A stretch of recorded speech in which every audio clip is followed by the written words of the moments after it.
Hello everybody, welcome back. It's been a while, I hope you're doing okay today. We're starting a new series today. Actually, I'm not sure how long this is going to run for, but I'll explain a little bit about it. We're going to be doing an Overexplained Let's Play of Satisfactory. I've been absolutely obsessed with this game since it's come out a few weeks ago. A couple of hundred hours easily by this point. And yeah, it's great. I really would want to make some sort of like beginner guide.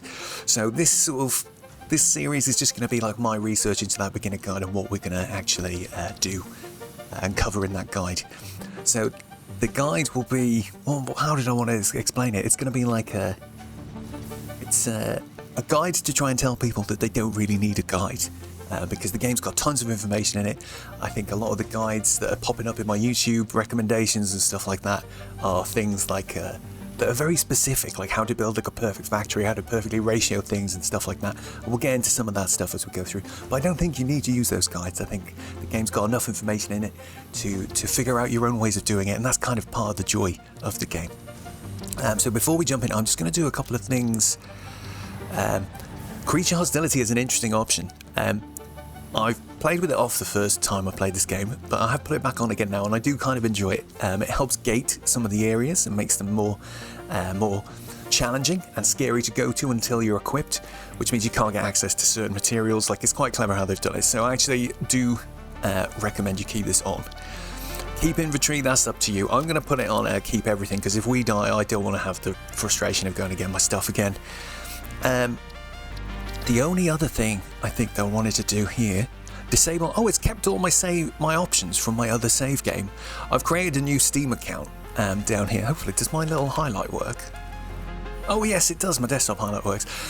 So I've got a new account, and yeah, like I just wanted to do that so it's completely fresh, and we'll ping achievements and stuff as we go through. But it's interesting, it seems to have brought my my settings over, which I didn't think it would do, but it has clearly. So that's fine. We're going to put the break notifications on because I want it to ding at 2 hours, I think is the first one, and that will be the time we call the episode. That's going to be the way that we segregate things. So all of this should just be how I had it set before. I just wanted to check that the gamma's up because I did change that. We have got the narrative messages disabled. I started mentioning this a minute ago, but this means we won't get any of the story, we won't get the little AI lady talking to us or anything like that, which does sound a bit strange, but I think it'll help us just focus on what we're looking at in the game. The story stuff is great. I highly recommend you leave it on if you're playing it, but just for the purpose of this, we're gonna leave that off. So that's fine. I think otherwise everything else should be cool. We're gonna start a new game. If you're starting a new game on here, what should we call this actually? Wait a second. What are we gonna call it? We're gonna call it Overexplained. I definitely recommend you pick one of these two. And actually, from playing both of them, I think Rocky Desert is probably my favourite. They're both good though. They're both nice and flat. They've got loads of empty space. For the purpose of this sort of let's play, we're going to go on this one. I started a game on it one evening when I just wanted to fancy starting from the beginning again, and it's a cool map. It's very interesting topography. We're not going to be able to spread things out too much, which is a little bit maybe counterintuitive because I've just recommended you go on these ones that let you do that, but we'll just see how we get on. It'll mean that I have to build vertically more than horizontally, which is going to be interesting. This one is a cool one as well. I've started on this. It is quite a hard one. I wouldn't recommend you pick the Dune Desert unless you kind of know your way around the game a little bit. But yeah, so we'll pick this one. We're not going to skip the intro. We'll go through all of the tutorials and we'll try and read all of the text and all of the stuff that it tells us on the screen. Having Ada muted is going to be interesting to see how this works. Let's just start the game and see what happens. Is it still going to have a cutscene? Or are we just going to wake up in the pod on the planet? Separation from main transport complete. Oh no, we're still getting this bit. Delivered to Calistian region. All pioneers functional, initiating dispersion. It's a good little intro, this is. Attention pioneer, I am Ada, your personal instance of the artificial directory and assistant. Welcome to the Fix-It. I was hoping we could kind of skip this bit and still do the tutorial. A Fix-It pioneer has 3 core but assignments. it's not that long, and it's quite cute. Construct. All pioneers must follow Fix-It guidelines and instructions when constructing any building. Automate. Every pioneer is responsible for setting up and managing efficient pipelines, outposts, and power infrastructure. Explore and exploit. Fix-it selected planets are rich with resources suitable for direct use or further investigation. Stay within your designated. And that is why the world is counting on pioneers like you. Fix it. So I'm having Short-term doubts. Maybe we should have left. solutions to Maybe we should have long-term left the narrative events on. problems. Initiating planetfall. We might turn it back on. We'll see what it's like. Atmospheric entry in 3, 2, 1. Beginning arrow assist. Drag within acceptable parameters.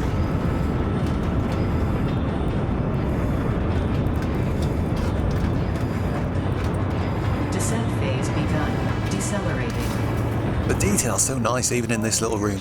It's, Deploying backup parachute. Skipping parachute.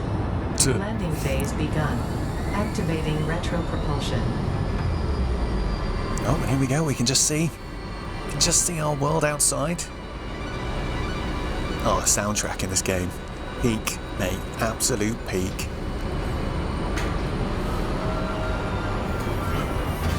Touchdown.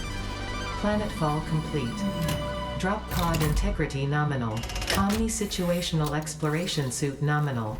Pioneer. Acceptable.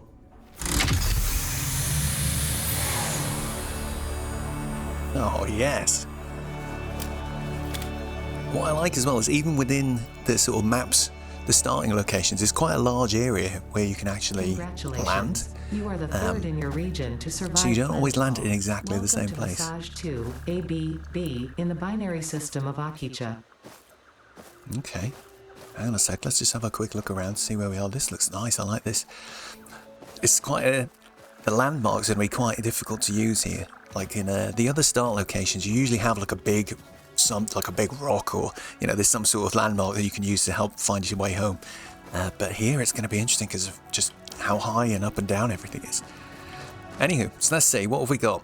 Equip the Xeno Zapper is our first thing, and she has gone quiet now, which is nice. So we can just look at the stuff together.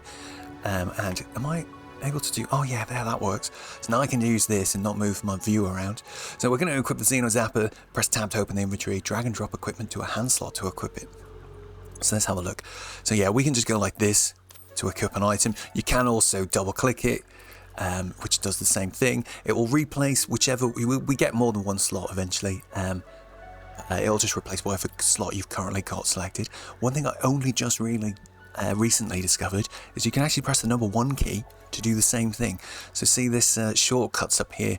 When you get these on a few screens, these sort of like bigger versions of the icons, and if you press the relevant number key in the order they're in, it will just use that item straight away. Quite handy when you're in a bit of a hurry.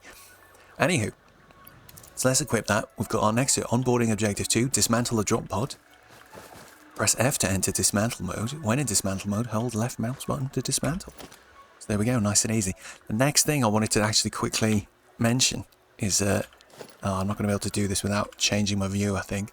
But if we look down here, look, you can see whenever you've got like a tool equipped, you get this little menu down here. Very useful for showing us what sort of extra things we can do.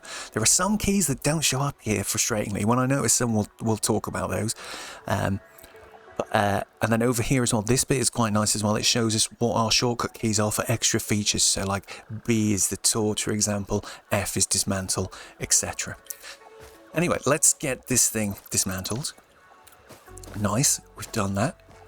Objective 3, gather some iron ore. Hold V to bring up the resource scanner. Over time, we'll get more resources and you can mouse around to sort of pick which one you want. Select iron, release V to scan for iron nodes. Tips, the locations of scan nodes will appear on the HUD compass. Press V to quickly scan again.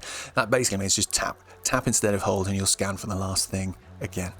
I've just noticed that text at the bottom of that screen is like the Pioneer obligatory onboarding program. Very nice.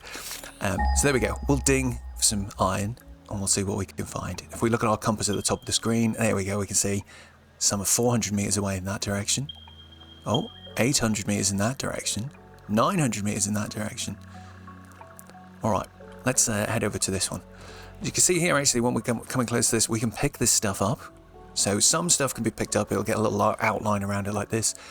We can press E to pick up these. You can hold the button, and then when you walk near new ones, it'll pick them up automatically. But that is going to be quite useful later on. We'll understand why when we get to that point. I'm going to try my best not to talk about stuff that it hasn't told us about yet. We'll just look carefully at the environment and the screen and see what we can see. So yeah, let's keep going. Oh, this place is really pretty though. I'm enjoying the aesthetic. Feels very lush. Turn my headphones up just a little. Oh, I can actually just about hear. Where's that sound from? I can hear like a noise that I know is a pickup item. It must be around here somewhere, maybe on top of this thing. Let's have a quick look. I'm going to follow my ears. Where is it? We'll come back. We'll come back. He's here somewhere. It's the noise of a secret for sure.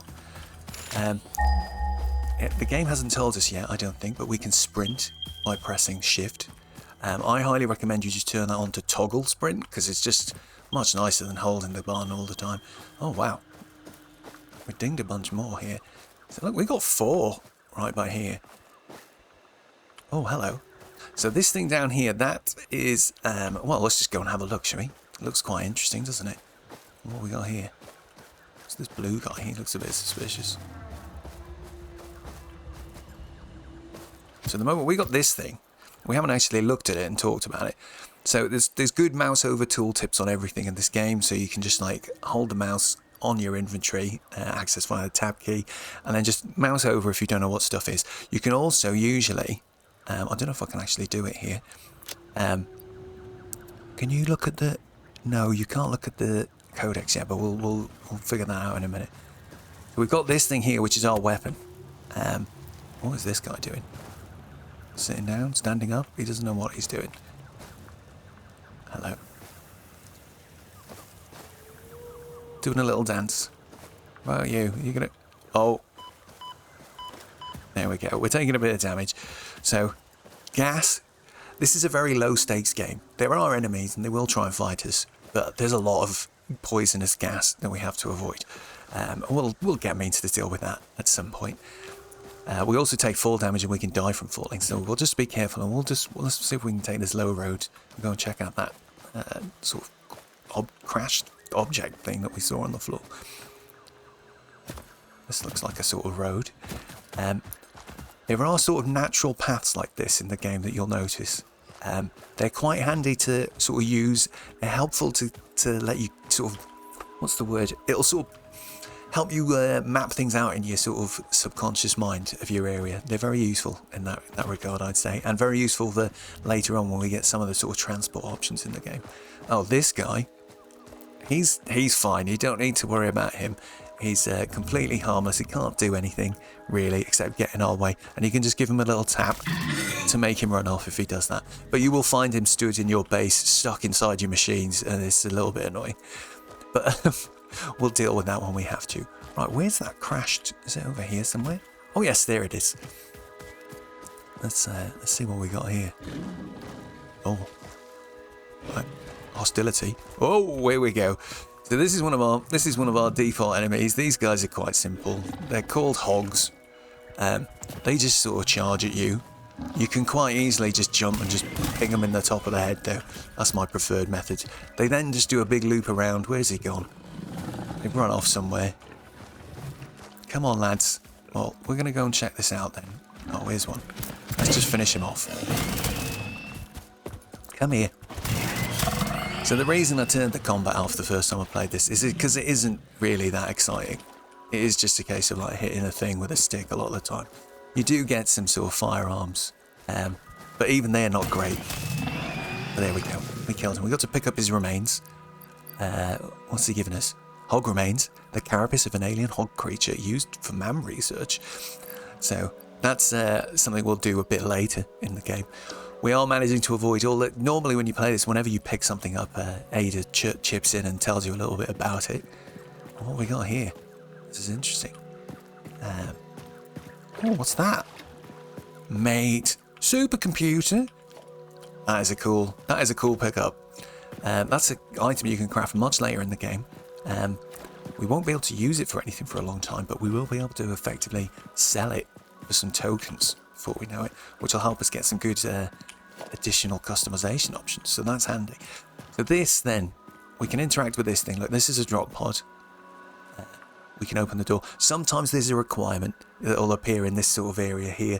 Like it might be, I don't know, you need to give it a supercomputer or some copper sheets or whatever it might be. But in this case, we seem to be okay. So we'll pull this open.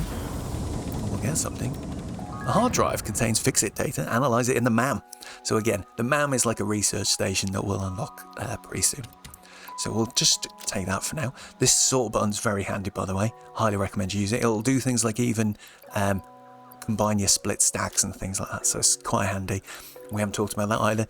So to split stacks in the inventory, you can right-click and they go in half. There might be, is there another one? I don't know if there's another split. That's all I know. And then the other thing, when we get to it, there's a way you can put items. Can I do it here? Yeah. Can I put it in like that as well? No. You can either, there's a shift click to move one stack and then a control click to move all stacks. And I'm sure we'll do that soon enough. Right. So that was a hard drive. We can use that. This is an example of the kind of things you find while you're exploring. It's a bit repetitive after a little while, I'm not going to lie. Oh, hello, friend. What are you doing? These guys are quite scaredy cats. I think you can make friends with them. I've seen thumbnails on YouTube. I haven't done it, or I don't know how you do it or anything. But anyway. But yeah, you find these sorts of things, crash sites, pickups. They're usually, when you find some enemies, usually there'll be something worth finding there, is usually the way it works. So anyway, we've searched this. So a crash site usually has a thing like that. Well, it always has one of these that'll have a computer in it. A hard drive. Sometimes you need to provide some items to open it or energy or something like that. And then there'll usually be a few pickups littered around it as well. So you can sometimes find some cool things like I just found that supercomputer, which is super handy. Right, back on it though. Which way was our iron ore? It's not far from here, surely. Right, it's just round the corner apparently. Let's climb up here and see if we can see it.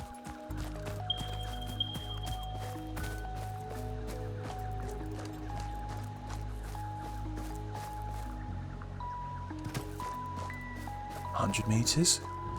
Oh, is this it right here? Oh, nifty. Oh, this is cute.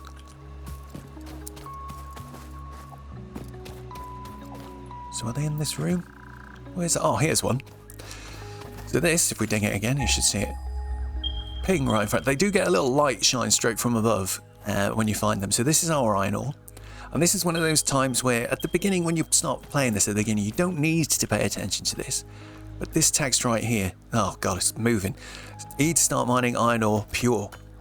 Now, you're not going to know what pure means at this point, and I don't know. We're not going to talk about what it means yet. But we will soon, because you can work out what it means when you start getting resources and you're wondering why things aren't working properly. So let's just mine this for now.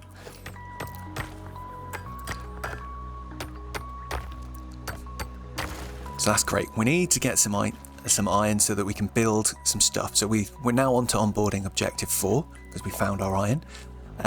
I've pressed Q to open the build menu as it's instructed us to do. Actually, let's look at the tips first. What else does it say?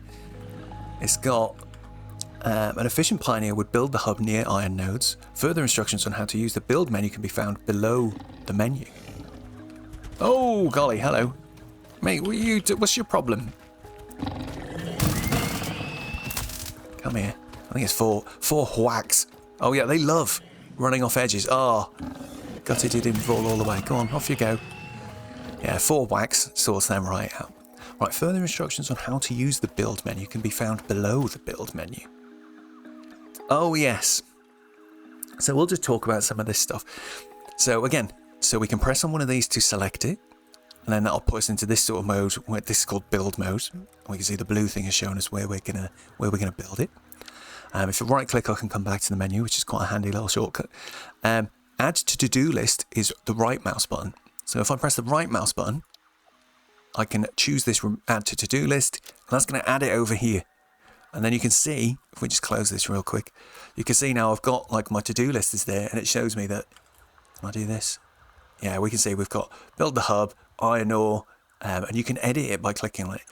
You can press interact with this whenever you've got any other interface open. So I can open the chat window. Oh no, the chat window doesn't work. That's interesting. Tab, does that work? Yeah, tab brings up this, and I can press my edit to-do list. But there is one more sneaky way to do it. So if I click edit, what we'll do is we'll clear the list for now. But can you see we've got this section for public notes, private notes.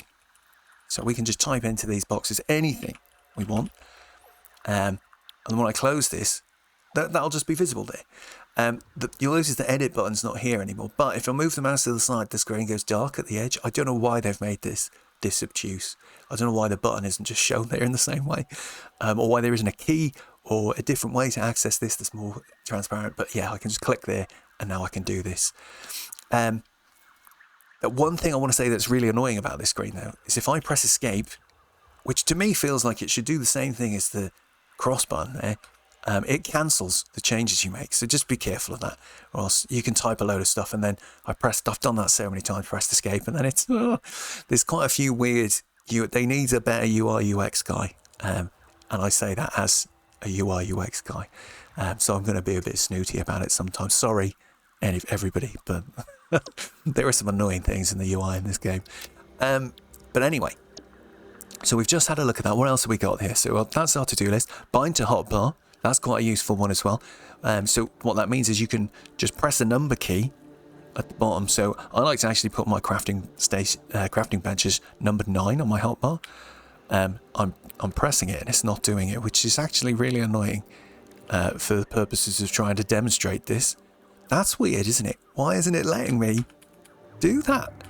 Maybe it's because my hotbar hasn't unlocked yet, because I think once you get a few more items, it puts them in the hotbar for you. And I wonder if that's a little quirk of that. So we'll figure that in a minute. Then we've got cycle hotbar, right? So that's just hold Alt, and we can just go up and down like this through this thing. Oh look, I've got an emote in that one. Ooh, that was the wrong button. Can I do my emote? No, none of my number keys are working. Why is that? That's very odd. It's almost like my hotbar is not doing anything. In fact, my hotbar's totally disappeared. What is going on? Interesting. Yeah, well, I think we're in a phase where we haven't actually unlocked the hotbar properly. So that was a bit interesting, wasn't it? That's one of those UI UX things I was mentioning. Search a space, which is quite useful. So you can once you've got, because eventually you do have a lot of stuff in here, if you wanted to really quick search for something, you can just type its name in. So I can just, type in that and it filters the list, and that's quite good. And then closes queue or escape. Great. So what did we need again? If we have a look at this, the other thing we can see here is down here, look, this is the cost for building it. This is telling us what this building is. It's the heart of your factory. This is where you complete fix-it milestones to unlock additional schematics for buildings, vehicles, parts, and equipment. So that's cool. And what's this? It's our crafting bench. Allows us to manually craft a wide range of different parts. They can be used to construct buildings, vehicles, and equipment. Cool. Oh, excuse me. Frog in the throat. Right, so what we can see is for this, the hub, we need 20, this number on the left, and we've got 36 at the moment. So that is all fine and dandy. So we're going to find somewhere to build our hub. What I'm going to do is I'm just going to pick these bushes. I'm a bit of a stickler for this. Just so we can actually see what we're doing. Sometimes, I'm not quite sure how I've done it before, but I've managed to get the E key stuck, which is extremely useful for when you're doing this sort of busy work. We're going to just pick up all of these leaves. So this place is just cleared out a little bit, and we can see what's what. And then we can figure out where we're going to put our hub and start building. This is a nice little clearing. It's quite small, because things get very big very quickly in this game. But this is going to be a nice little starting area, I think.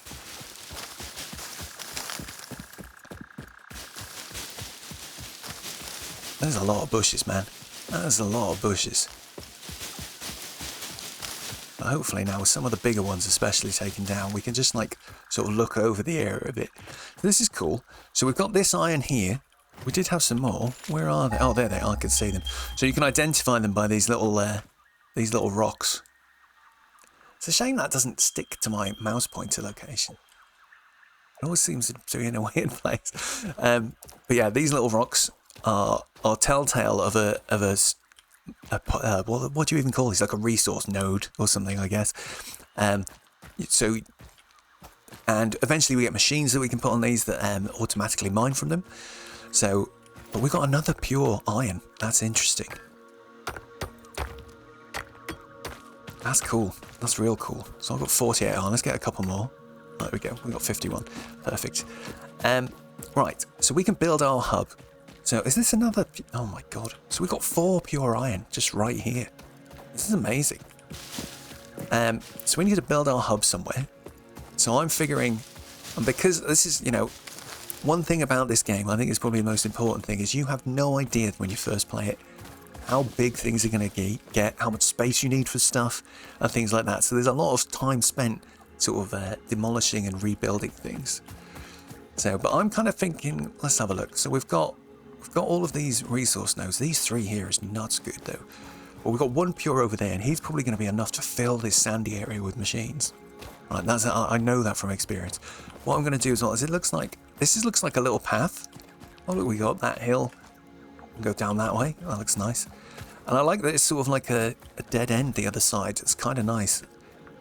I think it's a dead end anyway. Let's go and have a look. Looks like it's just a cliff. Oh, wait a second. That looks like... Is that... Can we...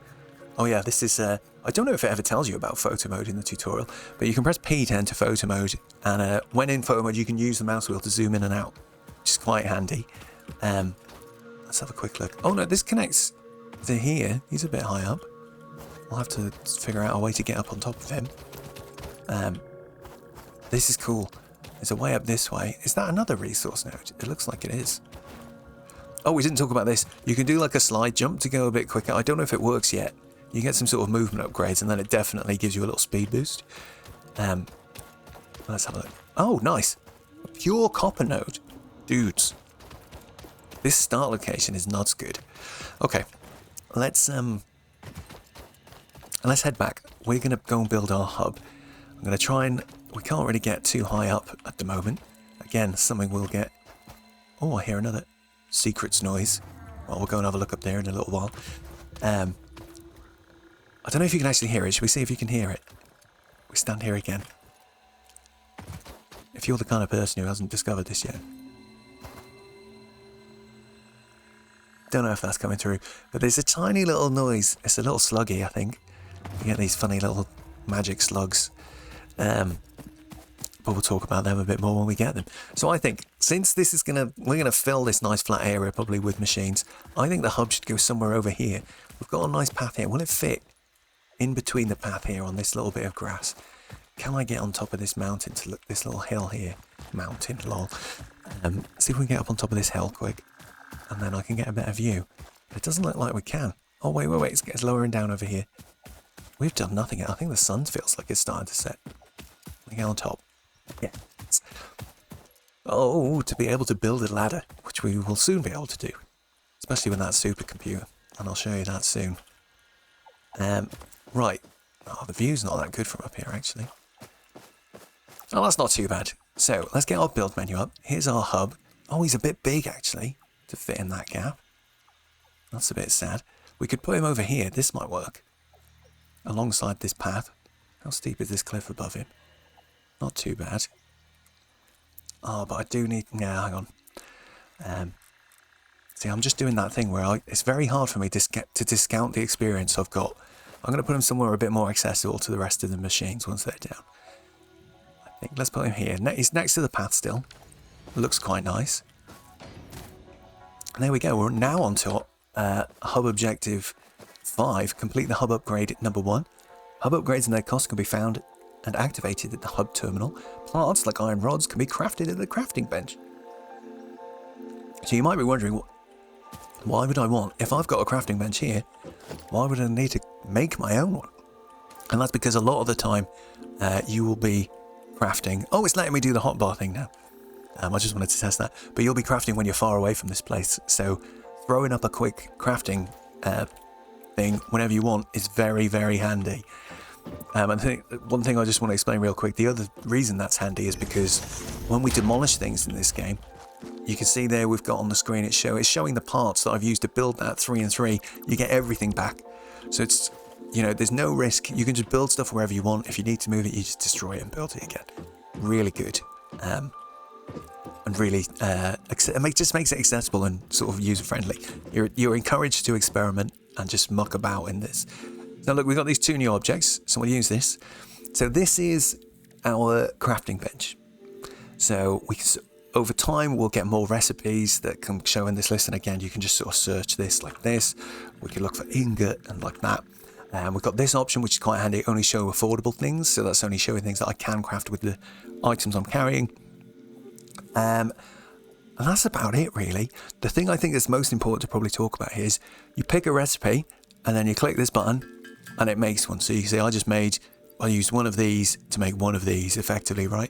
And this screen over here shows you the sort of the ratios of how it all works. We won't go too much into this right now, but essentially, if you look into the little picture, it shows an iron ore is 1 and you get 1 iron ingot for that. It's a 1-to-1 sort of relationship. So that's cool. The other thing, you can press space to craft here. But what I didn't know for so long, and I'm not kidding, this is like 100 hours before I realised you can do this, is if you just tap space, it will just automatically do it until you run out of stuff, which is great. Because at the beginning especially, we're going to do quite a lot of this sitting here crafting stuff. And I think it's a bit of a strange one, because doing this isn't actually that fun, standing in front of a boring screen, waiting for a number to go up. But I think they've done that on purpose, because the whole point of this is to automate all of this stuff. I would highly recommend when you play this that you always automate everything. Because even if you can get away with just making a few iron ingots like I've just done right now, and that'll help me do something, over time, the amount of stuff you need to make scales so huge that you need to automate, and you'll just curse yourself for not doing it from the beginning eventually. But there we go. So we've made a bunch of iron ingots. I've got so many bushes with me. I wonder, can I just drop them on the floor? I'm sure you can, and they'll just stay there. We didn't talk about that. If you want to drop something, you can either drag it to your bin, like this. There we go. Those leaves are gone forever, by the way. There's no confirmation. I accidentally dropped some stuff in there that I didn't want to once and regret it to this day. But if you want to drop stuff just outside, you can just do this. Look, it's funny because it makes a little stack exactly where I'm looking. There we go. There's a little pile of leaves. We'll come back and pick them up. And look, it actually shows you how many leaves are in the pile, which is quite handy. But anyway, so that's our crafting bench. We've crafted some iron ingots just to demonstrate how that works. And this is our hub terminal. So this is where we get all of our missions to do with like unlocking stuff and things like that. So here we go. This is just, we've got 2 tabs at the top, select and active. So at the moment we've got nothing active, so we can't see anything there. So these are called our tiers. I've only ever made it to tier 8. Okay, I've never made it to tier 9. I've got about halfway through tier 8 and it is hard. One day I will finish, but I keep restarting because it's nice to restart and do things more efficiently the next time. But basically what happens is you pick a tier. The tiers unlock, I think, 2 at a time most of the way until the end, where you just get the 1. And each tier has sub-tabs. Like this has just got a sub-tab called Hub Grade 1 at the moment. We click on that. It'll show us this down here is the cost. So this is how much stuff we need to get. We need to do, if we give it 10 iron rods, we'll then get an equipment workshop, portable miner, and an equipment hand slot. So they're quite handy. Equipment workshop is very useful. Portable miner automatically extracts a resource when placed on a resource node, so that's good. We don't have to manually go and dink, dink, dink and hit it over and over. And we'll be able to equip more than one item in our hands, so that's quite cool. So the other thing that this doesn't explain here is that a portable miner is equipment. So although we have a crafting bench, we can't make things like miners and some of the other, we'll get new weapons and things like that. You have to make those in an equipment workshop, basically. So let's select this as our active milestone using this giant yellow button at the bottom. And now it's picked it and we're on that active milestone tab. We need to give it 10. We've already got. Why have I started with so many resources? You always start with this many resources. Anyway, you can shift click here or control click to just move as many items as you can into this thing. So I'm going to just click like that. This button enables, and now we can just send that off. So let's do it. That's usually triggers a little bit of a story cutscene, but essentially we've upgraded our hub to level 2 now. Look, it's got a bit of a frame. And oh, we've got a storage box. So that's handy because now we can pick up all of our leaves Can I get them all? Yes. And then we can put them in here. So this is a good way to demonstrate. If I press shift and click, it'll move one thing over. If I control click, it'll move all things of that type over, which is quite a handy little thing to have. So we're going to put some of this other stuff that I've picked up that I don't need yet to use yet in there as well. Copper sheets we're not going to need for a while, so I'll put him in. Wood, I'll put that in. These other materials are quite useful though, so we'll keep those and we'll use them for building. So now that we've done that, what's it saying? Complete a hub upgrade 2. So the equipment workshop is used to craft equipment like the portable miner. Use the scroll up and down to swap between hand equipment. So let's do that first. So we need to make a portable miner. So let's have a look at our equipment workshop. Here he is. So he's quite a cool looking building. So maybe we'll plop him across the way over here.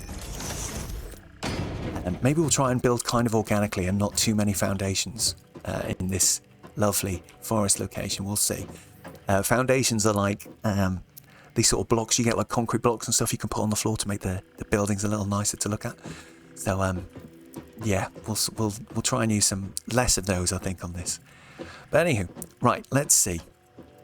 So there's our crafting bench. We were going to build a portable miner. So these are the different recipes that we can do in the equipment workshop. So we could make another Xeno Zapper if we wanted to. Maybe we died and lost it if you've left the lose your items when you die on. Or maybe you need it to craft something else. And there is a few recipes like that. But for now, we want to make at least one portable miner. I think we'll make 2. And then I'll go and show you how he works in a second.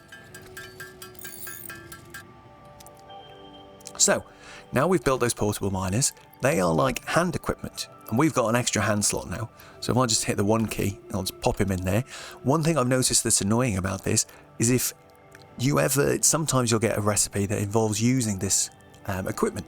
So for example, a mining machine that you get to put down later needs a portable miner to go inside it. But if the item is in your hands, it doesn't count. You can't use it for crafting, which is a little bit annoying. So you have to bring it back over and put it back in your normal inventory in that case. But anyway, let's we've built the miner, so let's go and take him over to our little slot that we've got over here. Tidy up these last few bushes, please. Hello, pick them up. Pick them up. Right. So let's get, now I can use my mouse wheel, look, to cycle my items. You can see there's like a sort of big icon toolbar thing above the bottom of the screen there. So let's plop these guys down. Oh, we got an achievement. Place down a portable miner. Nice. These guys are cute. Look at their cool animations. I do like how they move. They're really good. So these guys now, they replicate the job of me doing this. Right? And they do that by themselves. If I click onto him, look, you can see he's already got... That's how he earns them. So he'll get 80 per minute, this is showing me. That's how many's in him right now. I can like drag these off and take them if I want. You can also shift click or control click on it. Grab all, we'll do the same thing again. And if you press this button, you'll pick him up and take any of the stuff that's in him. So he's quite a diligent little guy. He's going to just go crack on, get in some. What I'll do is I'll just take all of this stuff out for now. Brilliant. So we need to complete hub upgrade 2. We'll let them carry on building for now. Oh, it's obviously getting the sun setting. What a lovely looking sky. It looks great here. We're nearly in the night time. I'm not playing with the fanciest graphics because I usually play with there's a nice global illumination setting which has got beautiful lighting and nice sort of soft subtle reflections and stuff. Very nice. But it does make the night times a bit dark. And I think for the purpose of a YouTube video, I've got the gamma right up and we're leaving it on default lighting just so it's a bit easier to see when it turns night, because there's no way for us to skip the night in this game. And functionally, I don't think it's not like there's more enemies or anything. I don't think either. Nothing like that. But anyway, we're digressing. Let's get to the machine. See what hub upgrade 2 needs. So we need 20 rods, 10 plates. I'm glad we've got all of that stuff because it means we don't have to make any of it. And if we do this, we'll get all of this stuff so we can scan for copper. We'll be able to make cables, wires, copper ingots. We'll be able to make power lines. Quite cool. And we'll be able to do a smelter. Our first machine. So like a smelter description can be automated by feeding in ore via a conveyor belt connected to the input port. The resulting ingots can be automatically extracted by connecting a conveyor belt. We haven't got conveyor belts yet. We will get them very soon. So since we've already got the resources, I'm just going to dump this in and let that go. Hub upgrade done. It's a shame there's a bit not more of an animation when that happens. Most building in this game has a cool animation, so it's a bit of a shame. But let's have a look around. We've got a new thing at the back. This area is under construction. Oh, I've never looked in here before it's built. This becomes our sort of bedroom quarters thing eventually. That's neat. I've never noticed. So this here is a biomass burner. So he takes fuel that we can put inside like this, and he'll burn that fuel to power stuff. If we click on this little line, can I take this back out? If I click here, this is our supported fuel types button. So this is quite handy. It just shows us what stuff this biomass burner can take. So we can take mycelia, which is like sort of mushroomy fungus type things, different sort of fibrous plants, leaves and wood, and they all burn at different rates. Look, so you can see wood burns the slowest. You tend to get it in the lowest amount though as well, and that's kind of why. We'll get different types of biomass that we can put in soon enough as well. But that's what we can do for now. So that's quite handy. So we can do that. What else did we get? This is something I like to do. If you're feeling a bit unsure about what to do next in the game, is come back to here, look at what your last upgrade was before we start looking at this next one, because I don't want to get distracted thinking about that just yet. We'll look at each of these things in turn. So maybe what I'm going to do at home is I'll just do my little screen grab myself. There it is. I'll leave that on my second screen, and I can just look back on this now to remind myself of what we need to do. So let's just talk first then about smelter power line. I think that's probably a good place to start. So the smelter is like one of the first buildings we can build. I just want to get a bit of height. We got a ladder on this building. Most buildings have a ladder, but this looks like it doesn't have one yet because we haven't finished it, which is a little bit annoying. Can I climb up this thing? Come on, let's get a bit distracted here. Can we do it? Oh yes, we can. Getting a bit higher up is always a bit helpful when we're trying to figure this out. So the smelter, where is he? So now we've got extra tabs, look. At the beginning we just had special. Now we've got production and power. It's a shame these don't get a little new symbol on them, because like this is our new building. He's a smelter. So if I pop him down, and it has talked about, oh, we can't build him yet because we need some wire. So we're going to go and have to manually make some wire. So how do we make wire? I think, has it told us anything yet? Oh yeah, wait a second. We haven't looked at the tutorial on the left-hand side of the screen, have we? So, let's read what he says. Production buildings like the smelter will only function when connected to power. The biomass burner on the back of the hub generates power, so good, we already looked at that.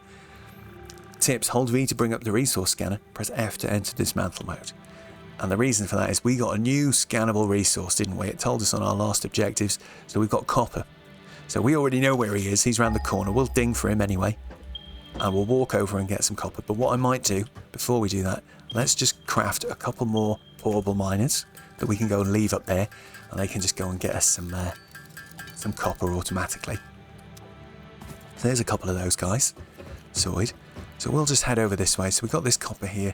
Oh, there's another copper quite close as well. Interesting. What about that one? He's quite far. So you can see, yeah, we've got one 127. Oh, they've just disappeared. One is 120 meters, another one 160 meters. Oh yeah, look, you just saw it then. If we scan again, you'll see there's one there. And there's one just on top. You can just see the circle dinging up there. So he's on top of that. That's not too far away at all. So let's grab a bit of copper and see if we can make some wire ourselves. We need to chuck him in an equipment slot so we can pop him down. You get doing that. We'll grab a bit manually as well. In fact, they start, don't they, straight away? Yeah, I noticed that before. They haven't even started their animations yet, but you can still grab a bit out of them. That's hopefully going to be enough. Well, in fact, we can just test it right here. So let's just drop this down. Crafting bench using my shortcut keys. Oh, I've just noticed as well. If you look down here, come on, where's my little thing? Down here, it's put something in my number 2 slot for me, and that's power lines. And we'll use them soon when we get this smelter going. So we can make some copper ingots. So let's just make a few of those. We don't want to make too many. That's the thing with this, because we're about to start automating stuff, which is going to get very exciting, because we'll be getting the the smelter to make these ingots for us in a second. The way we can tell that, by the way, is if we hover over one of these, And we just look real close. You can just see in that, it says, I'm not going to be able to mouse over it, I don't think, but it says under the little pair of pictures there, you can see it's produced in smelter or crafting bench at 30 per minute. So that's good to know. What we'll do then, let's grab all of this. So we got a nice couple of stacks. That's great. And then we just need to make a bit of wire. So we've got enough to make our smelter. Hopefully this is enough. How much do we need? We could have checked. We're just looking here. So he needs 8. That's not too bad. And 5 rods. So that's cool. And then what about these guys? Power line just needs some cable. So we'll need to make some cable as well. How do we make cable? I wonder if actually, if we look at this, can I show you how you do this normally? So missing cable. If we come back to here, can I click on this? Yeah. So how do if I hover it, it just shows me there. We can turn wire into cable. 2 wire becomes 1 cable. That's grand.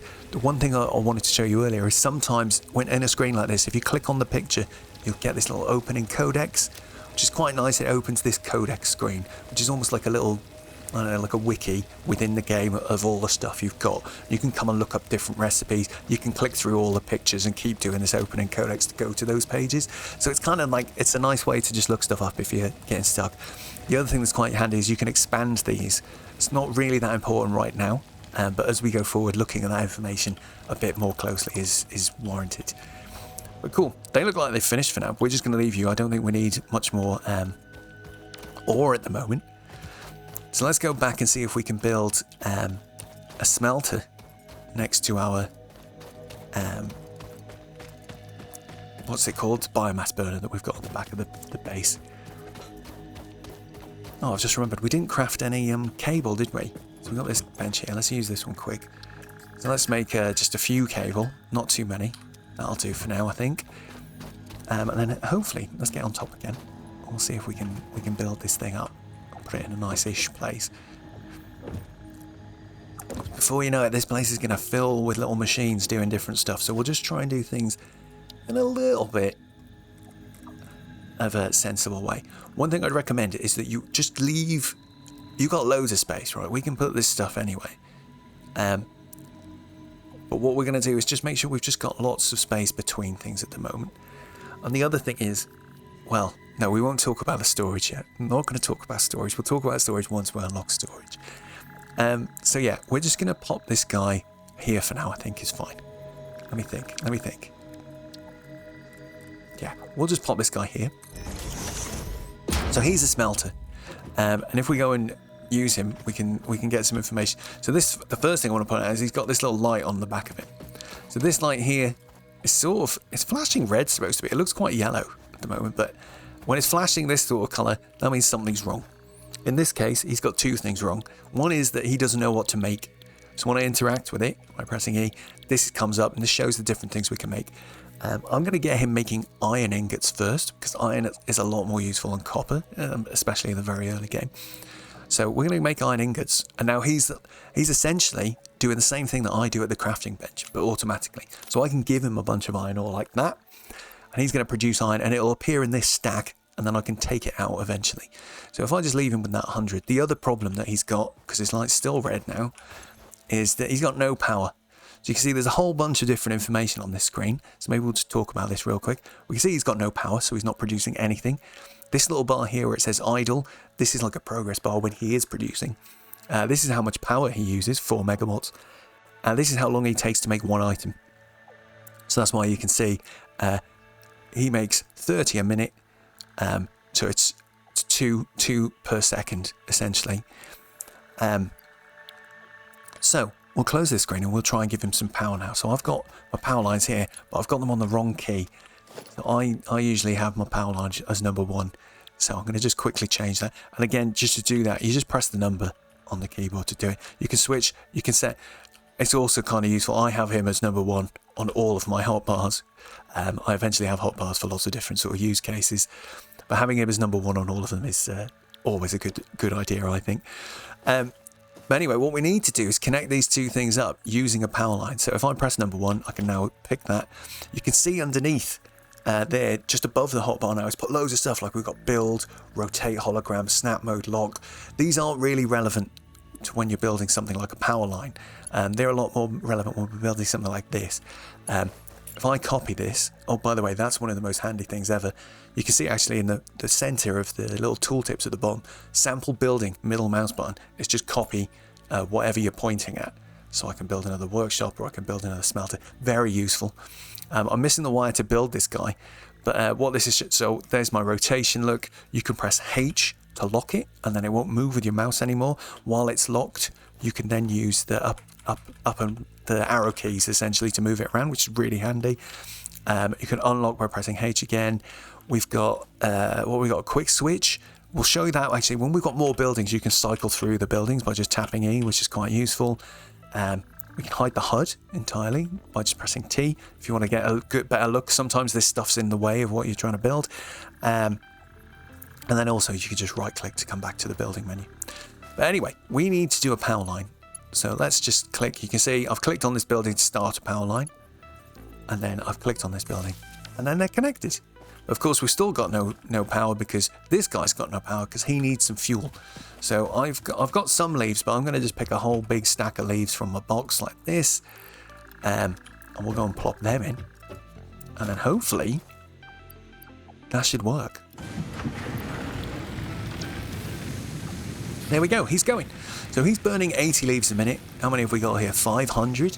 So if that runs exactly, I don't know, what is it? Like it's about 5 minutes worth of leaves, maybe a little bit longer. Now that's going to burn for 5 minutes. And then we come and look at this. You can now see he's constructing.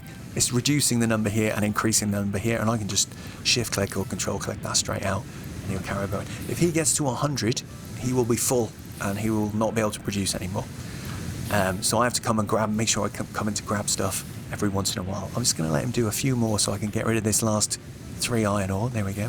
And I'll take that out so he can fully produce it. So we'll let him do that. But what we need to do now, I think, is maybe try and get another smelter on the go for our copper stuff. So let's go in. Have I still got a load of copper ore on me? Oh, I have. Let's just do this at the crafting bench real quick while that's ticking along. Wow, we can make 213. That's quite a lot of copper ore. But I do actually need the bathroom, so I'm going to just leave this going while I just nip real quick to the bathroom.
Okay, we're back. Sorry about that. Gosh, it's one of those things. At my age, you can't hold it, and I've been holding it for like 20 minutes already. I tried to go before I started recording, but you know how it is. Anyway, right, so we've got quite a lot here. I think what you might have noticed, or this is definitely what I thought about while I was just relieving myself, is that I make things faster than this machine. Right? And that's true, you do. But making them this way is tedious. And what you really want to be doing, see, is trying to gather materials, set them to automatically gather the materials, process the materials, so you don't have to think about it. And then when I just need some copper, I can just come and get some from a box, sort of thing. That's the sort of goal of this game. So we're going to just stop crafting that for now. We do need to make some more wire so we can get another... whatchamacallit? What is he called? A smelter. Another smelter going. So we're just going to make a whole handful of wire, and then we'll make a whole handful of cable as well, just so we're ready to build a bunch of stuff in one go. And then, of course, we'll need to start doing the same sort of things with iron, but hopefully we're going to automate that using our machines as we go. So these numbers, we haven't talked about these actually yet. So you can see here, the numbers here are changing. And of course, this is showing me is like how many copper ingots I can make right now. Right, so I can make, where's my little highlight icon? There he is. I can make 60 of those right now. I can make 100. The wire I can make is reducing because what we're doing is spending this ingot to make the iron. Sorry, the wire. So that's just decreasing over and over. And you can see how many cable we could make. And of course, the cable uses our ingots. Our wire. So the wire will decrease as we use it. So, and the number of cable we can make is increasing every time we make a new wire. So do I just, I'm just going to let it burn through. Sorry guys, it's not the most exciting thing to watch. I appreciate that.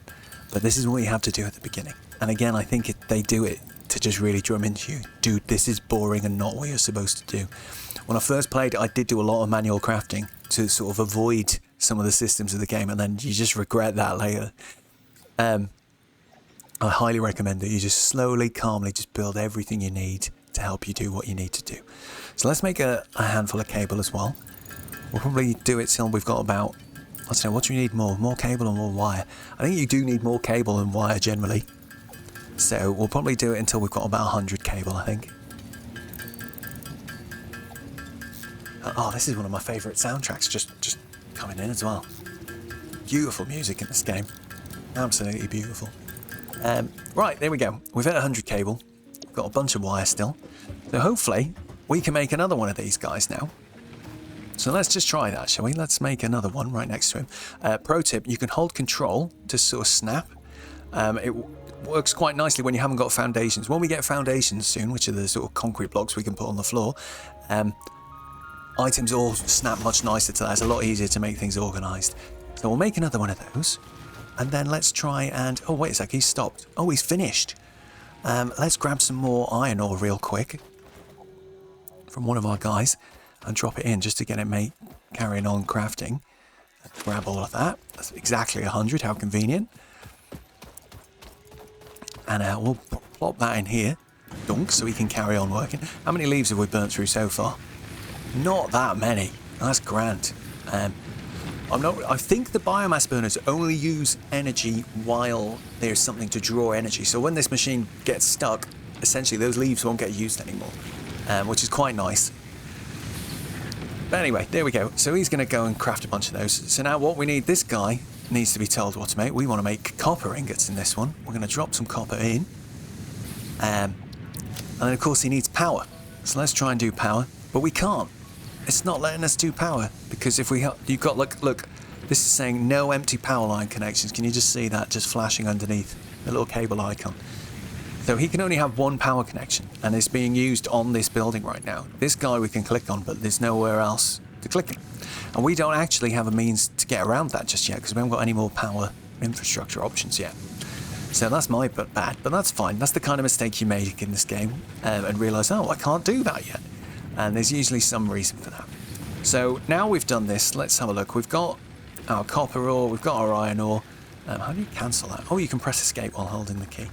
But yeah, what we want to do is just, let's see what our objectives are then for number 3.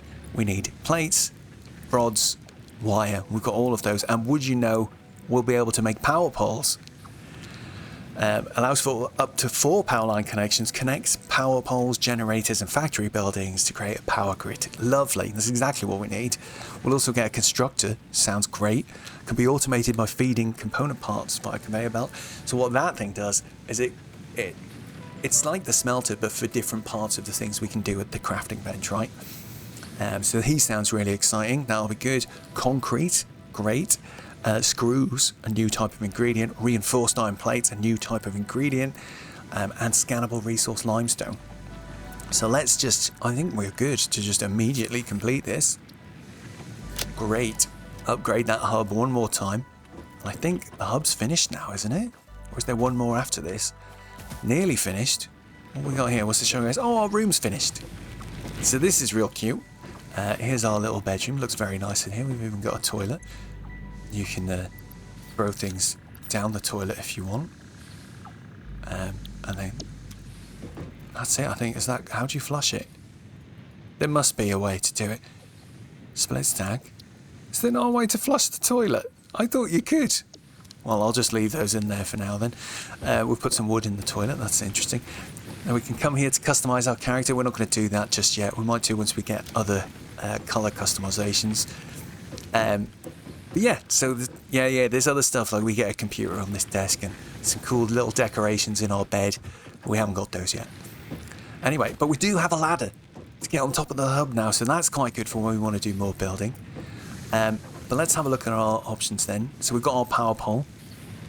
Oh, wait. Let me do the little thing again. So I've got it as a prompt on my other screen. We'll just do a little screenshot of these. And I'll keep him open on my second screen again so I can remember what to talk about. Now, I know we're going to need to do this thing first. We're going to need to go and get some limestone, because that's what our power pole is going to need to be built. But just to like demonstrate that real quick. So now we've got power poles. I want to build one. Missing concrete. Concrete exists over there. But I don't know how I get up there at the moment. Have we got any other... I can't build any... I can't climb on top of anything tall enough yet.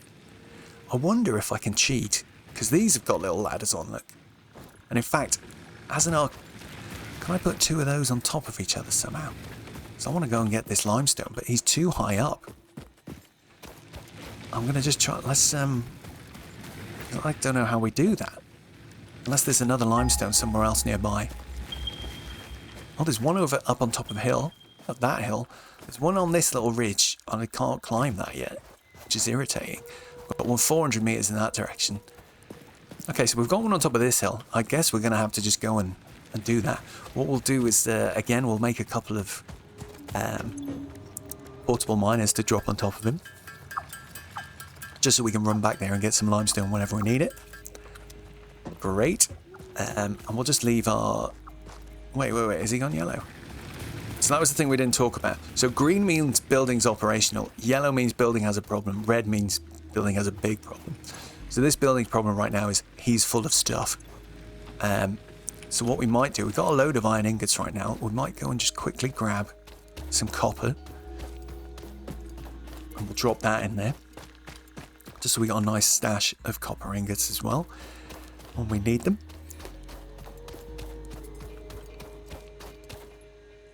More toxic green gas up there, look. Get to do some exploring soon. So there is quite a big exploring component to this game. We haven't really talked about that at all yet. I think we're just stuck here focusing on finishing our hub. Once we get the hub upgraded, we'll have more of a reason to start exploring. Once we finish this tutorial, we can then properly start going to look around, find some cool, see what stuff there is to find in the world. Hello. These guys are really funny. They don't do anything really. They're just living their lives. Hey mate, like weird dodo dinosaur looking things. They're cute. So let's just get... What I want to do is put the copper ore in there. It's not letting me, of course, because I need to change the recipe. Now I should be able to. There we go. He'll get cracking, making some copper ore. Tell you what, let's just dismantle that guy, because we can't use him yet anyway. But let's ping our radar again. Where was it? Up here somewhere? Right, so hopefully if we run down this way, we'll find a way. And we'll start picking up more leaves now as well, because we're going to need a lot of fuel going forward. So hopefully we can get up here somehow. This looks good. It's going to be just on top of this hill.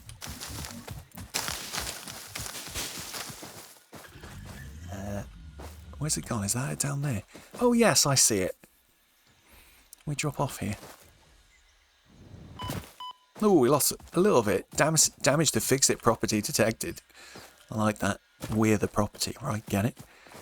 And there's a nice sort of anti-capitalist vibe to this game. Generally, it's good. So let's. Here we go. We found some lime. So if we just get our little guys equipped again, we can drop a couple of those guys down there to do us some business. We'll mine some as well. Maybe we'll just break this big stone and grab whatever those two guys have got in them by the time we do that.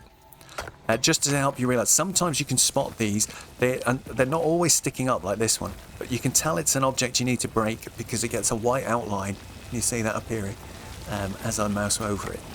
So that's how you tell that.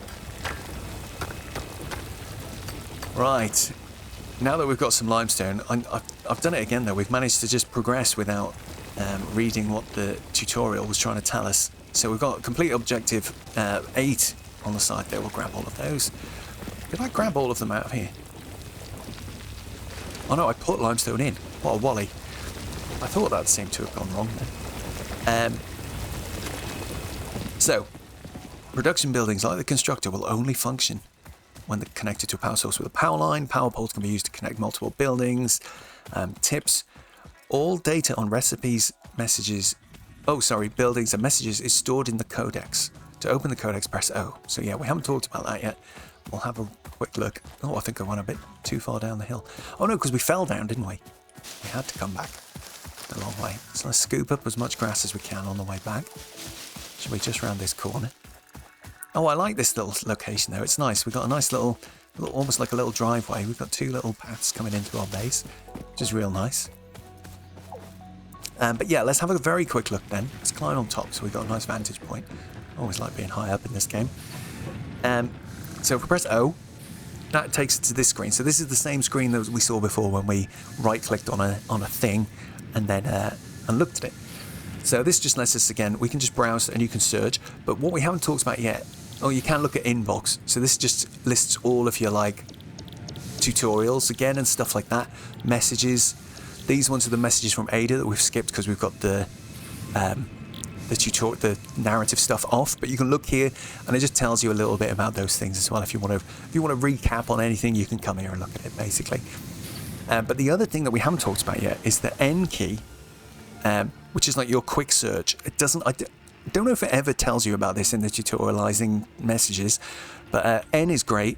And it just lets me just search for anything straight away. So if you look for something like this, like an item, and you press enter, it'll bring up that page in the codex. But the other thing that is quite useful is you can use it to search for like buildings even.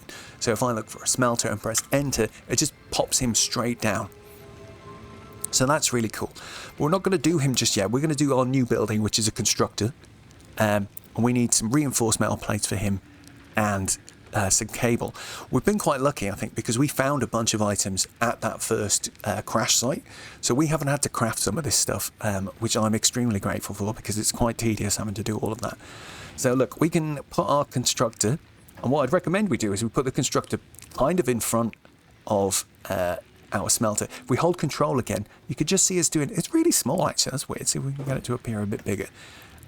That line usually shows a bit fatter than that. There we go, it looks a bit fatter now. So you can see there's like that sort of animated light green to red line. And that's showing, you can see this building's got, the red port is the input and the green port is the output. We didn't talk about that yet. But that information is nice and clearly shown there on the screen for us. So I'm going to just put this guy in front of this guy. And the reason I'm doing that is because I know we will eventually get conveyor belts, and what you can do, you see, is where this guy's making these copper ingots, he can then spit those copper ingots straight into this guy to make wire, for example. So that's really handy. But I think what we're going to do first is we're going to take this copper out. We're going to change him back to ingots. And I'm just going to get him making some more iron. We go and grab some more iron over here because iron is definitely our most useful resource. Grab all of those, thank you. So I'll chuck this iron into here so he can carry on making some more iron ingots. Off you pop, laddie. Yeah, perfect. And then in here, this guy, what we'll do is we'll just tell him to make iron plates. I'll give him some of these iron ingots that I've got. And what we can do here, this is the first time that the ratio is slightly different. So you can see here, when we make an iron plate, you spend 3 ingots to get 2 plates out. So overall, what that's meaning for this sort of ratio is he'll process 30 ingots a minute and he'll turn those into 20. So he's full of ingots at the moment. So what we just need to do is give him some power. But we haven't made, we still can't make a power line yet, I don't think, can we? Yeah, we still can't make our power pole because we're missing concrete. So that's what we need. So if we just have a quick look at here, We need to make some concrete, and we can make that using that limestone that we got from the limestone deposit. So let's just quickly craft a bunch of those, and then hopefully we can just make our first little power grid, and we'll get both of these machines working at once. How many do we need? I think we'll just craft all of it. We'll just craft all of it just so it's done. Of course, you can do this process I'm doing right now in a constructor if you didn't want to. And that would just mean we'd have to go and turn off our current smelter, change the constructor's recipe to concrete, and he can just make that for us. So that's what I mean. These guys can essentially make anything, any part that we can make at the crafting bench, whereas the smelters is more about changing the ores into metals. So he's going to be doing some iron plates. He just needs some power. So there's two things we need for that. I think the default, it puts this is down in the hotbar by default, but I don't think you actually need it to be in the hotbar. Can you clear a hotbar? I'd have to sort of do that. There we go. Anyway, the reason I don't have the power power pole in my hotbar is because you can create one by just clicking on a building. If you don't connect it to another building, it just puts a power pole down for you, which is quite nice. Now you can see, looking at the ingredients at the bottom, we can see we've got enough stuff. We only need one concrete to make one of these guys. So we're going to just make a power pole. Wrong. And now what we'll do is we'll dismantle this power line. And now what I can do is, if I hover this guy, that you can see he's got 1 of 4 slots taken at the moment. So I can connect him to here, and now that guy over there's got power as well, and now he's still got some spare slots, so we'll do another power line and I'll connect it to here. And there we go, lovely. That's our first power grid up and running. Beautiful. He's still doing well on these leaves. He's only halfway through. That's mad good. I'll just dump those ones in there just so he's got some more. But he's doing great guns. Absolutely great guns.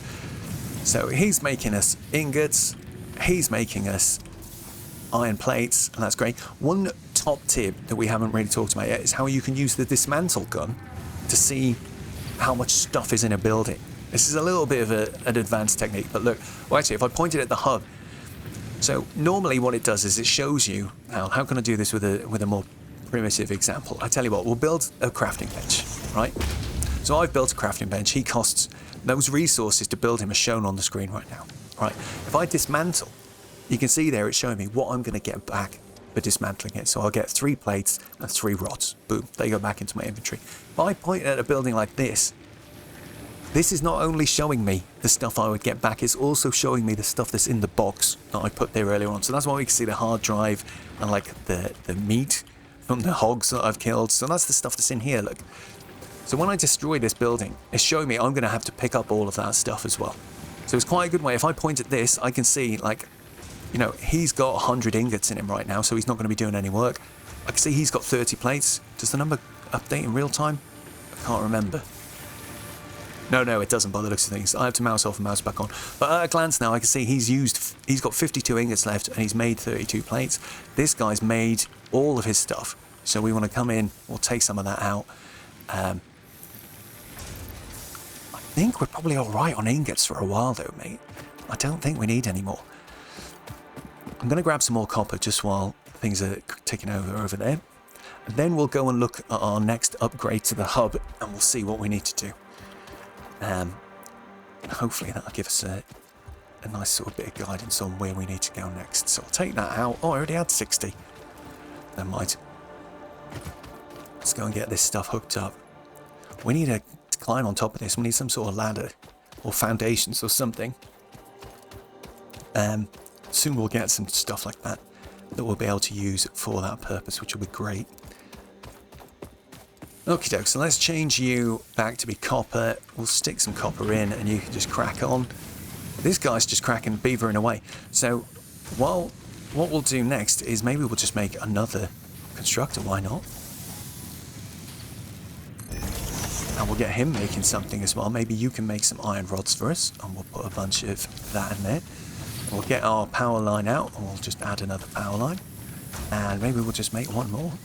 You can start making some wire for us, because that's also quite useful. he's going to make some wire. He needs some copper ingots to do that. So there we go. And now, oh, of course, we've used all of our power slots. So for me, when I was playing this game, making power infrastructure was the first moment where I realised you kind of have to think ahead in this game about how you're going to do things. Because otherwise you get into this sort of situation. Because now it's like, how do I separate this stuff all out? The first pro tip I'm going to give you is if we middle mouse click this power pole to build one, if I click onto a power line, look, you can see it's going to add it in as an extra line on there, on that, an extra pole on that line. So if I click now I can choose where the power line's going to go, and you can see the power line's being sort of drawn for us there. So I can sort of do this, and now I've added an extra little chunk into my power grid. So what we'll do is let's feed the smelter off of this line. And then what that should do now is give us an extra line on here that I can click to there. And now he's done there. And then what I'll do just for good measure is let's take this one off. Put this one on there. And in fact, yeah, that's probably good enough, but we could probably just repeat it again. And now this little wire is powering those 3 machines. And now this one has got an extra slot, so I can move him off to make it more of a grid in future, right? That's generally what I would recommend you do, is you just sort of take these and you just branch them off, do 2 machines, 3 machines, and then just leave yourself spare slots to then continue this and then repeat that process. But there we go, we got some more stuff. He looks like he's done. Look, we can use that technique again. He's run out of ingots. It's not full of plates yet. He's cracking on nicely, and he's cracking on nicely. This guy's nearly full, so that's cool. Let's give this guy a few more ingots then. Off you go, laddie. Get some more plates then. We'll top yours up while we're here. You could probably do with a little top up, so let's grab these and put those in here as well. You can also, if you do want to be carrying stuff, I can just like put these copper ores back in there if I want. Up to you. Sometimes the inventory isn't my favourite. It does get a little bit fiddly sometimes, not gonna lie. Alright, let's top this guy up as well, just so he's full of leaves. We're doing real good. Doing real good. And in fact, why don't we just... Well, let's have a look at what our objective is. So for this next one, we need concrete and cable. So maybe we'll just set up another constructor for that stuff, shall we?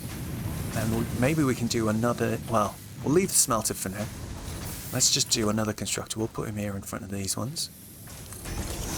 And he can do some concrete for us. Or did I use all of my line? Oh yeah, I've only got one. Let's dash and go and get a bit more limestone real quick, and we can get him doing some work.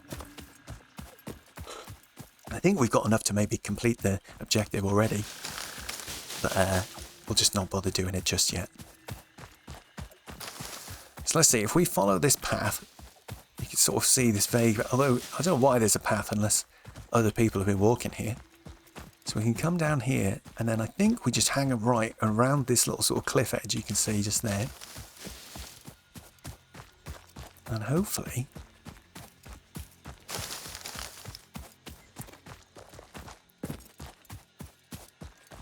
that limestone was just around this corner. So I think this is the cliff we fell down. Very hard to see stuff in this environment. I really like it. Is it here? This feels too low. We gone too low? Oh dang. This don't feel right. Let's do a quick scan. Yeah. We've gone too low. It's up on this bit. So there's... Good grief. That's cool. Okay. We went too low, lads. We went too low. My other favourite thing that we haven't actually talked about yet is putting your equipment away. You can press H, I think is the default key. I've bound it to one of my side mouse buttons. Oh, this is interesting. We accidentally found some quartz. That's real cool. We'll take this. I'm not sure if that would trigger a little line from the AI lady normally, but she tells you about how like quartz can be studied and we can use it for more stuff. So that becomes like a technology tree of its own soon enough. But again, we haven't got the sort of technology, the research yet. Right, 91 meters this way. Come on, it's got to be here. There it is. I saw the little robots. Hey guys, So if we just grab all of that, what is this? A pure limestone. Guys, all of the nodes here are pure. That's mad cool. We won't need to move very far for a while, but this topography, the right word? Geography, the landscape is going to be hard to work with, for sure. Because it's so bumpy. Having big flat areas is very useful when you've got these giant, silly machines to put everywhere.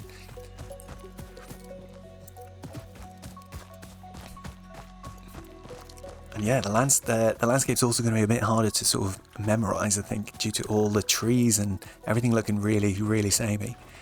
But yeah, it's going to be interesting. Okay, so we're home. Let's get... Oh, he's stopped working. That's no good, lads. Let me just grab materials. We'll make sure we get everybody working. Grab all. And while we're at it, we're going to make one more constructor if I've got the mats, which I do. I was very lucky that we found those reinforced plates because we haven't had to craft any ourselves. We'll hook him up as well for now. And then, yeah, so what do we need to do? You need some ore in you. There we go, he's fine, he's clicking on now. This guy needs some more of these. You're going nicely. I'll take some of that wire, because what we're going to do is we'll get this guy making concrete. Oh, fuse blown. One of your power grids is shut down. Yes. Look, I knew that was going to happen. I just sort of had to play into it to pretend it was like a real playthrough, okay? What we've done is we're in a situation we can turn our power back on now. I didn't quite understand what was happening the first time this happened. My fuse keeps blowing every time I turn it on. What the heck is going on there? Oh, it took a while to blow again then. And we got an achievement for fixing a blown fuse, although we didn't actually fix it. Just the game took a little while to spin up and notice what was going on. But if we look at this graph right here, we can see what's going on. So this is a graph showing our power production and stuff. If we look at the bottom, you've got a little sort of legend here that's showing us everything we need to know. And again, they put nice tooltips on almost everything in this game. You can reset the fuse at any power pole or power station type object, right? So we can do it here as well if we wanted to. But if we look here, let's just look at these numbers. Where's my little highlight gone? So we got consumption, that's how much we're using right now. Production is how much we're making right now. Capacity is the maximum production if everything was on. So like we said earlier on, the biomass can turn off if it's not needed. So this is just like if everything was running full tilt, how much power do we get? And then this one here is the key one in this situation, is our max consumption is 24 and our capacity, why is it not showing the capacity? It's strange it doesn't show it here. It should show it here. I think it's because it's not running right now. But if we look over here, this is the reason. Our 20 megawatt power we've got over here is not enough to fulfill all of these machines being on at once. So because we had everything on at once, you know, the maximum this grid is going to pull is 24 watts, and we can only make 23. So we've got too many things connected. So maybe for now, we'll just disconnect one of them. Hopefully we can turn it on now, can we? There we go. Yeah, we're exactly on the level. Look, production is 20. Max consumption is 20. We're consuming 20 with all of these machines running. Each of these machines, you can check how much they use by just looking here, like 4. So we should have, what, we got 5 at 4? Yeah, we got 5 machines running. That was a 6th. Connecting. I didn't think... It's interesting though, because it's not actually running, but it still blows the fuse as soon as it's connected. Which is interesting, because I don't think we set... Did we set him up with something to do? No, I wanted him to make cable anyway. So we're gonna set him up ready to go. I want him to make some concrete. Maybe what we'll do is we'll just pause the smelter for now. You can disconnect the power line like this to turn it off, or you can just turn the machines off using this little on-off switch down here. That even works on power stations, you can do that. So we'll just turn him off for now, and then hopefully I can reset.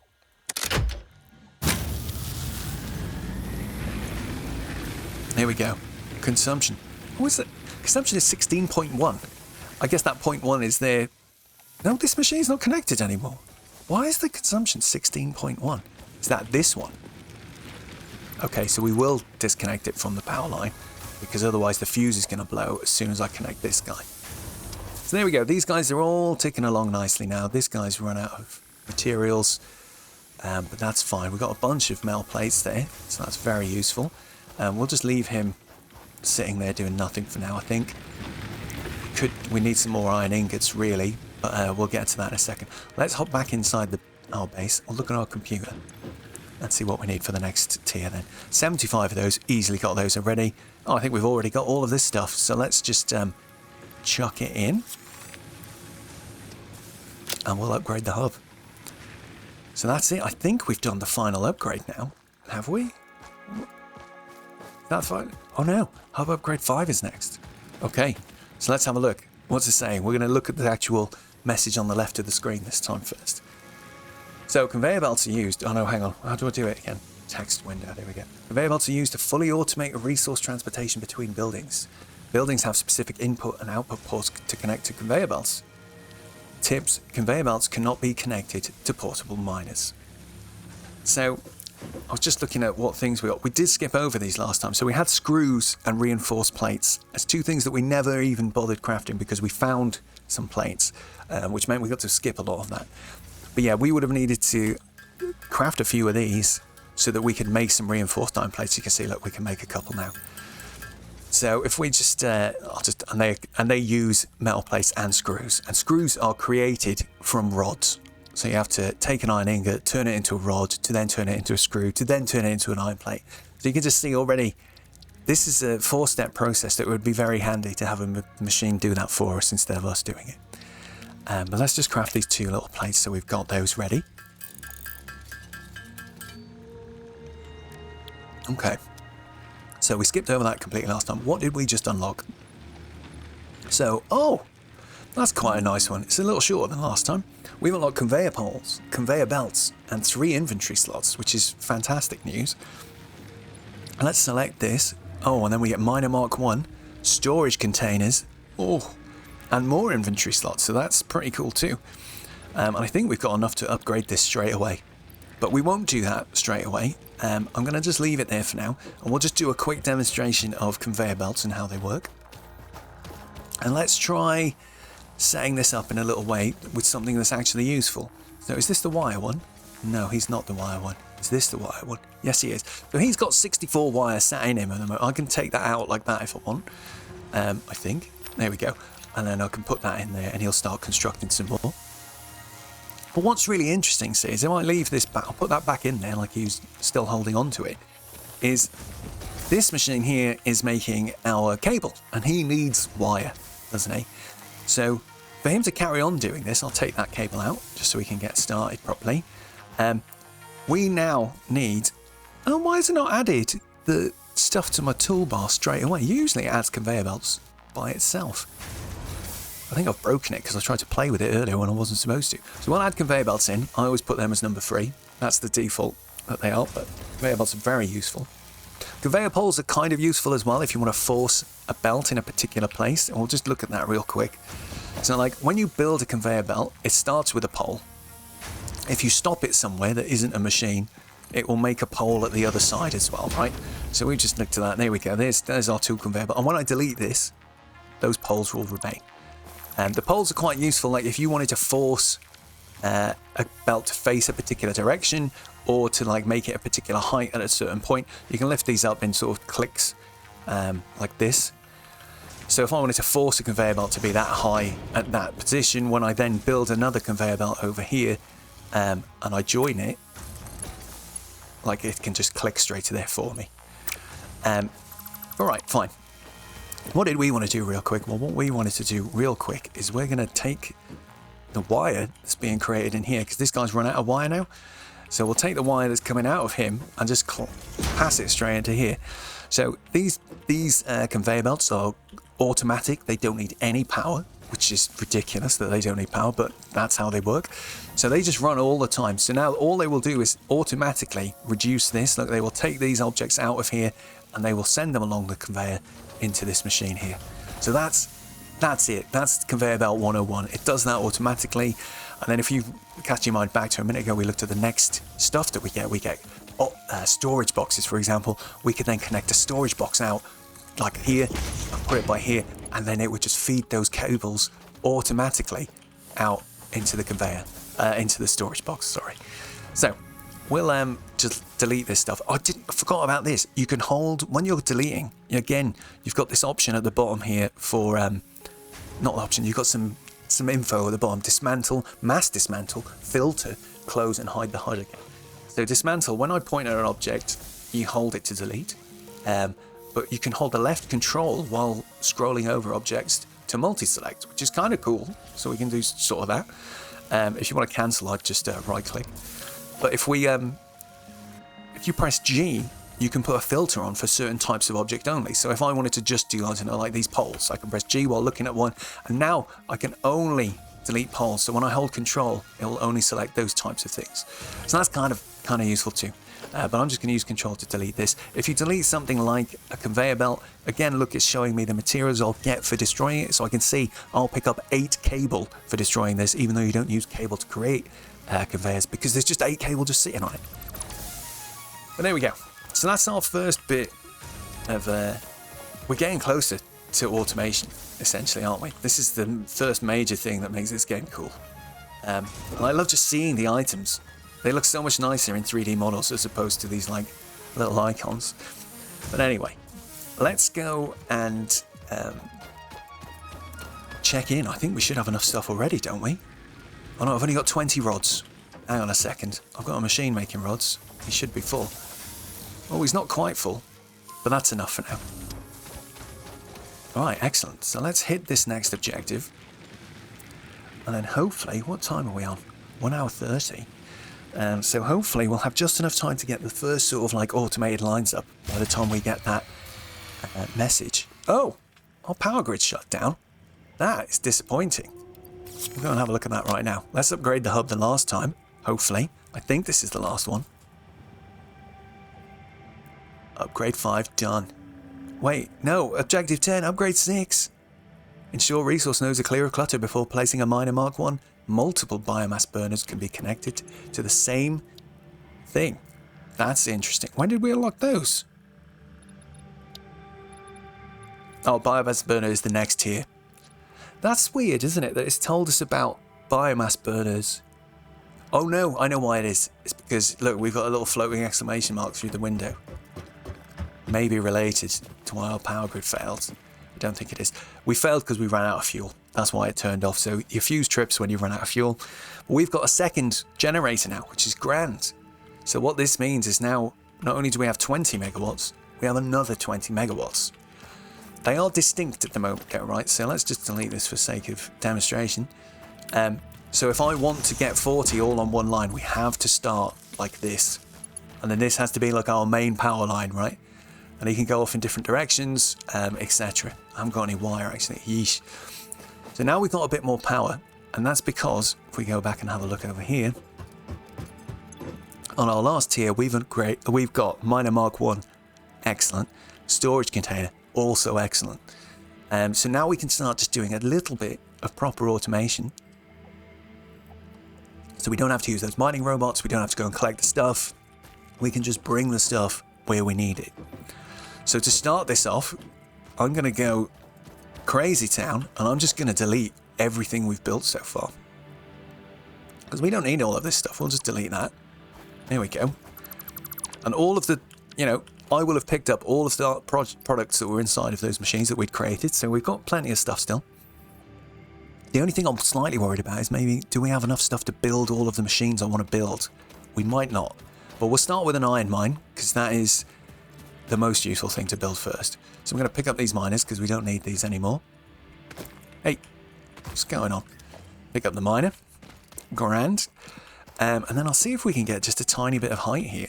I would like a little bit of height before we start. Let's have a look. Production. That's where we find our miner. What's he need? 2 mining no, he needs 1 mining robot, a bunch of metal plates, and some concrete. Might have to do a concrete run in a minute, I think. We'll see. So he snaps in position to this thing, because this is the nodes that he needs to mine on. So I think looking at the space we've got here, let's think about it. So we've got all those ones over there. They're going to be producing some stuff eventually. It might have to go up on top of the hill though. We'll worry about that later. But we do have over there, I can spy, that is a lime node. I'm going to use that once we can reach it, because it's much closer than the one that's over there. And then we also have over here the copper. So the copper might come down this way.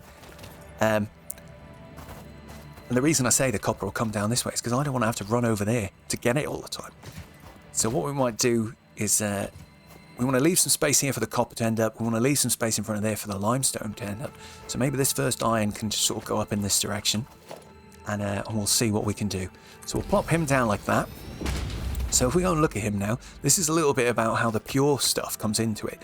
Although it's a shame because I haven't found any non-pure nodes to sort of demonstrate this with so far. But now we've put this guy on top of here. If we look at him, we get this screen, which is showing us how the miner works. So we can see it takes 5 megawatts. It takes 0.5 of a second to generate one thing. And that means he generates 120 per minute. And that is driven in part by this iron ore. If we look at the description of the miner,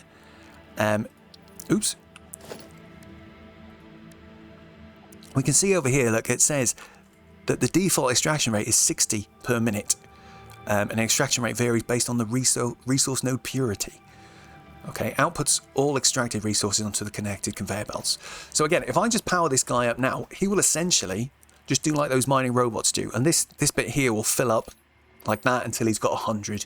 And then I'd have to come and pick it up and take it out of him again. We don't want it to work like that though, do we? That's the whole point of this game, is we want to automate stuff. So what we're going to do is we need to just give him a smelter to feed into. And then we're going to have a quick chat about some of the other stuff. In fact, what I'm going to do is start making my second toolbar. So I like to have smelter as number 2. Oh no, constructor's not number 1, power line's number 1. Jesus. Constructor can be number 3. And a miner can be number 4. Yeah, that'll be fine, I think. So we want a smelter, and he can go in here in front of this guy like this. We might as well leave that as a nice short gap. And then we'll connect these guys up with a conveyor belt. Switch toolbars back. There we go.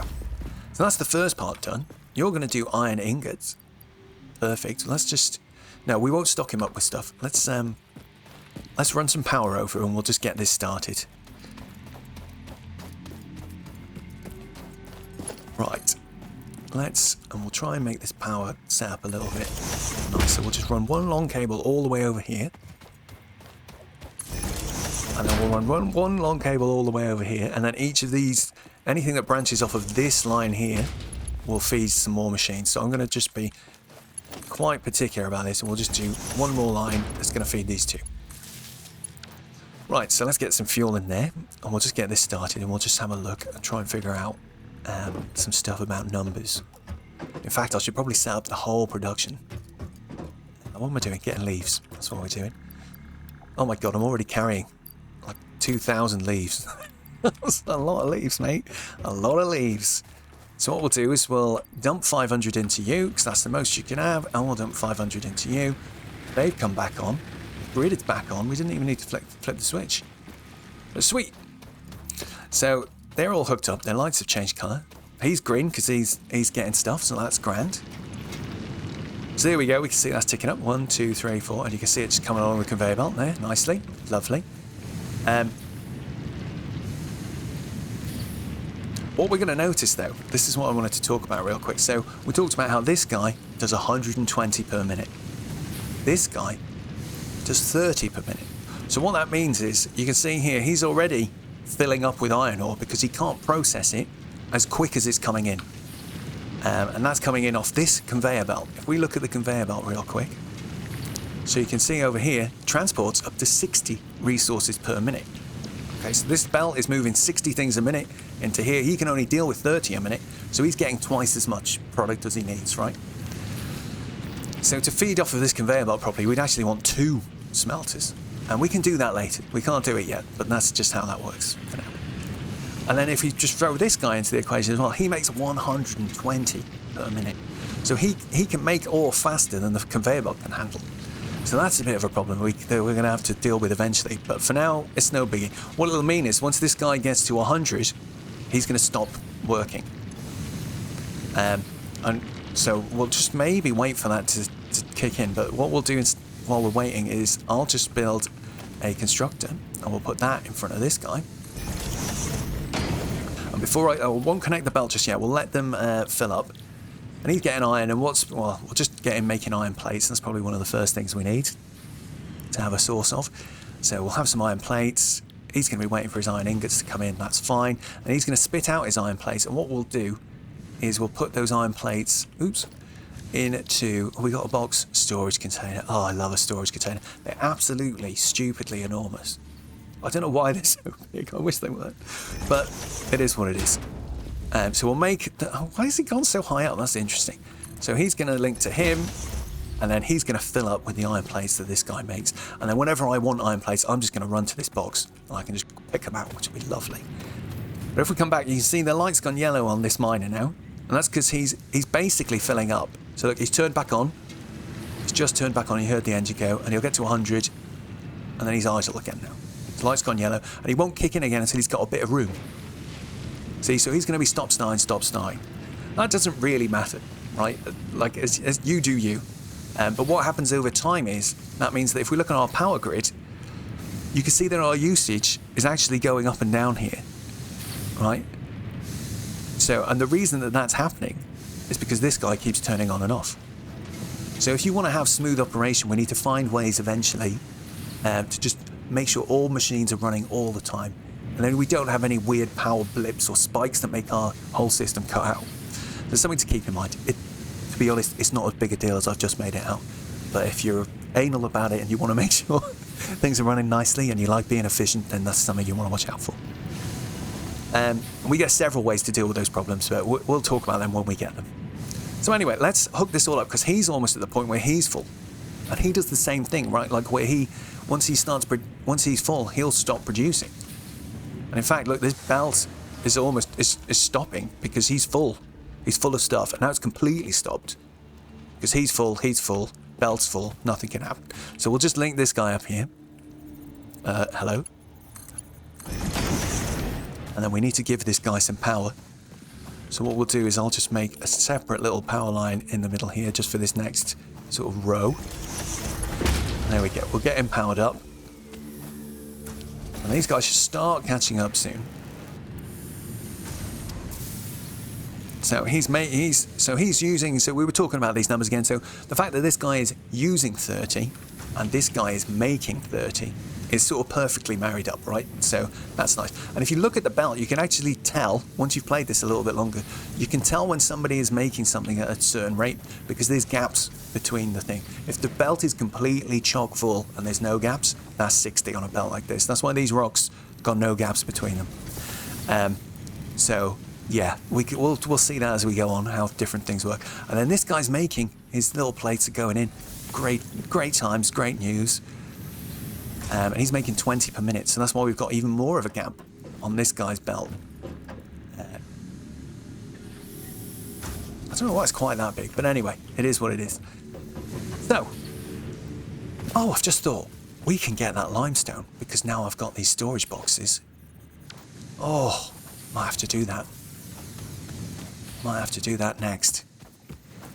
So, yeah, let's just do that real quick. This is a bit of a cheat, but we're going to do it. I might have to run back to the other one eventually, just to pick up the mining bots. Ooh, oh look, there's another crash site down there. Oh, once we get some better ways, better mobility routes, we can go exploring. This is a lovely looking game, isn't it? What a scene. So this, what I'm hoping I can do. Oh, wrong button. What I want to do is put him as number 4, because that's what I usually have as number 4. Because I build a lot of storage boxes, let me tell you. And storage boxes can be stacked. So I can just put 2 on top of each other and then handily use this ladder. Oh no, can I climb up? Oh, curses! We need one more.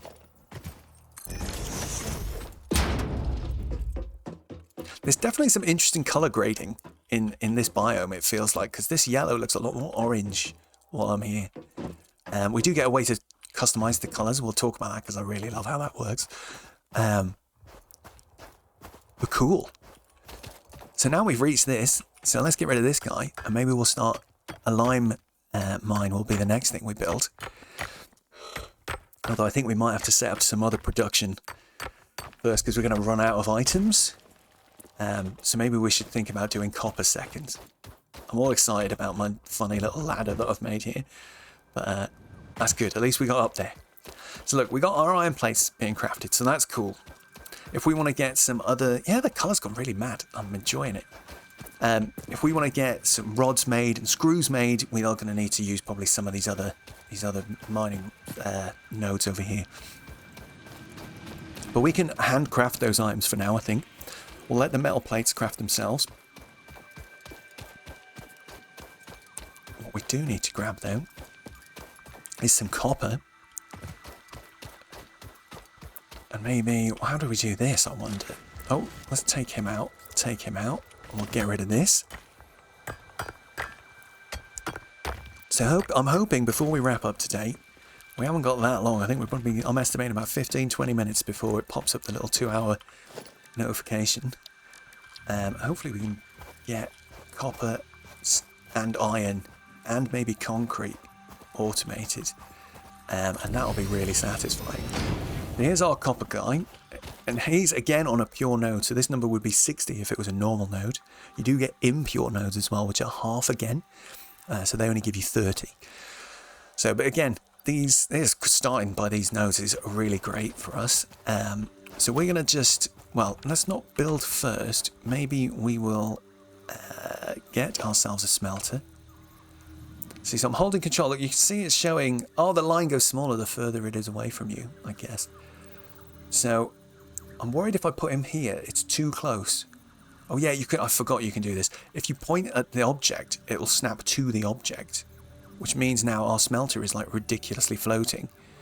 But it makes, sometimes when they're low like this, the difference in height between these two stops you from connecting. But that's not going to happen here, so screw it, we'll just do that. We got a smelter, and then maybe I'll chuck a constructor down as well. Or do I just bring the ingots up and we'll put the constructors up there? I think we'll do it that way. And we'll just show a little bit about how this works as well. When we're doing a long range conveyor belt, there are other options we'll unlock later on that I find much more appealing to use. But we can just set the height of this pole when we click. So if we click once, it'll then switch into like height mode. So let's make it so it doesn't go too steep. I think about there looks quite nice. And that's going to bring this stuff down here, and then we're going to dump this into a constructor. We'll maybe just sit him on this little flat bit right by here. If he'll fit and he's not too big. Oh god, they are giant, these machines. I always forget how big they are. So if we just pop this guy like here, I think we'll be fine. We won't worry. All of this stuff will get torn down and rebuilt multiple times. I know that, so I'm not going to sweat it too much. We'll just do that, and then maybe we'll do a storage box for this guy as well. And we'll pop it there. And the reason we're doing a storage box, and the reason that's useful, of course, is, you know, the machines get full. So once this guy is full of wire, which is 500, each item has a different stack size. You'll have to figure those out just by playing it. But we don't want him to be stuck at 500. He can just output, you know, this many stacks. How many even is that? 8 times 3. So what, 24 stacks can fit in this guy.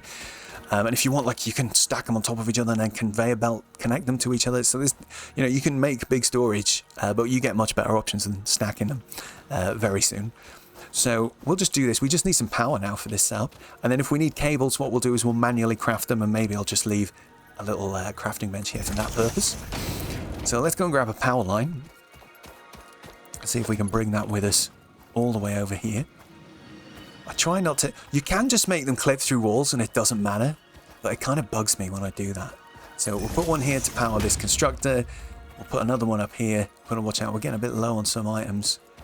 To here to power these two. So we'll just link these two up. They can start. He's still red because he hasn't got his instruction. There we go. He can now make some copper.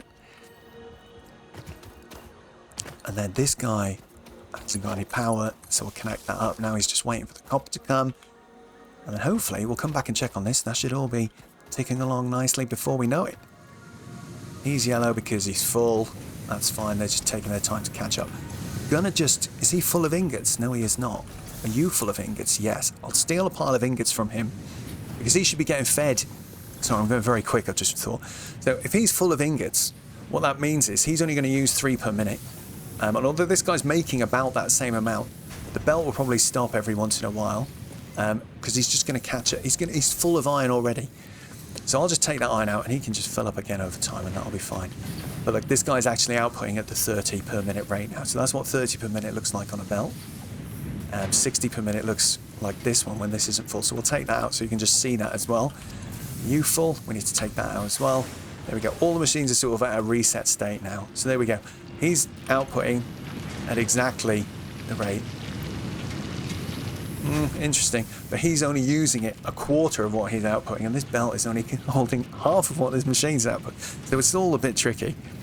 Yeah, let's not worry about that too much at this point. But now, it's going to be given. We're going to have metal plates being made, and every now and again, I can come to this machine and take a whole stack of stuff that I might need for crafting. So that isn't too bad. But I think the next step then will be to get the rest of the iron set up as quick as we can. And I didn't want to have to use these yet, these resource nodes, but I think we're going to have to.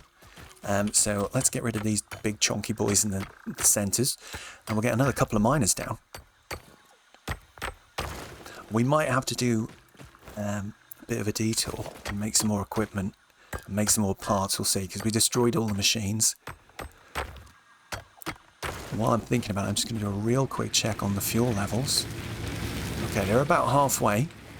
I think we are going to have to probably pick up... And why am I so full? Oh boy, we've got loads and loads of iron ore that I don't need to carry around with me. So if you'll excuse me, I'm just going to dump it all here. Can you control this? Oh no. I know you can control bin it. Like if you... And again, I did that by accident with some very invaluable resources once. But if you can control drag, it'll bin all of that stuff at once. I'll tell you what, we'll bin that one. And I'll just drop these two. So we've just got a nice big pile of... It's a nice big pile of ores we've just made there. We'll have to go and do a little hunt for fuel in a minute, I think. So we've binned both of those off. Can I make miners? Oh yes, I can. Perfect. So how are we going to lay these out? It's quite hard to see, isn't it? I think for now we'll just do them pointing straight into the centre. We'll have 2 different little production lines here. Well, do I need 2? No, I think I just need 1. Because we need to make some iron rods, and then we need to make some screws out of those rods, just to make sure we've got a nice little stash of stuff. But actually, I might just manually make screws for now. I think that's probably a wise decision. So we'll branch this guy out over this way a little bit, because he's going to be another sort of power line setup that we have. We're going to get a smelter. Ooh. Plop him in front of him. Get a constructor. Plop him in front of him. Where's my little lines gone? Why is that red? Encroaching another object's clearance.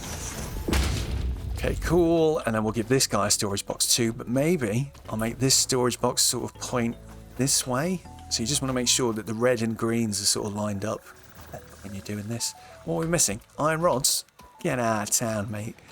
I'll craft a few of those real quick. That's why we need to get the production sorted for these. Alright, that should do it. Where's my box gone? Come here. So we'll make him face this direction, only because it's just a bit closer to my main little base thing. So when I'm running back and forth, it's in the right place already. There we go. So that's that sorted. Let's just power them up. You can power you, and you, and you, actually. So that's fine. Nice little group of 3 there. We'll pop him in there. Pop him in there. And these are already connected. Did we pick? Nope. So we want to make sure you're doing iron ingots and that you're doing iron rods. Grand. So now let's just have a quick check. This is all ticking along. It looks like it is. So he's fine. We'll just check the copper. It looks like it's working as well. Yeah, we got ingots coming down the line. Look at this. Some tasty wire going into the box. So that's great as well. So let's just check. Well, one thing we didn't talk about yet actually was the to-do list and how it works, because it is quite handy. So when you pick an object, you can add to-do list like this, or you can just press the plus at the top here, which is quite useful. And that lets me go. So if I know I'm running off somewhere to set up like 3 miners, I can add 3 here. And then over this side, you can see on this little list here now that it's got all of the, all of the ingredients combined. So I know I need 30 iron plates, I need some more concrete, I need some portable miners. So that is quite handy. What we'll do though is I only need 1. So what am I missing at the moment? Iron plates. I am quite low on other mats, so we'll have to go and grab some of those soon. So, we got a nice stack of 200 plates waiting there for us though. So let's go and build ourselves a miner on the top of here. And maybe a constructor, and we'll have him just feed down into a box that's just down on the edge here. Do a nice sort of suspended conveyor belt. Oh, can I fit the... Yeah, I should be able to fit it all on up here.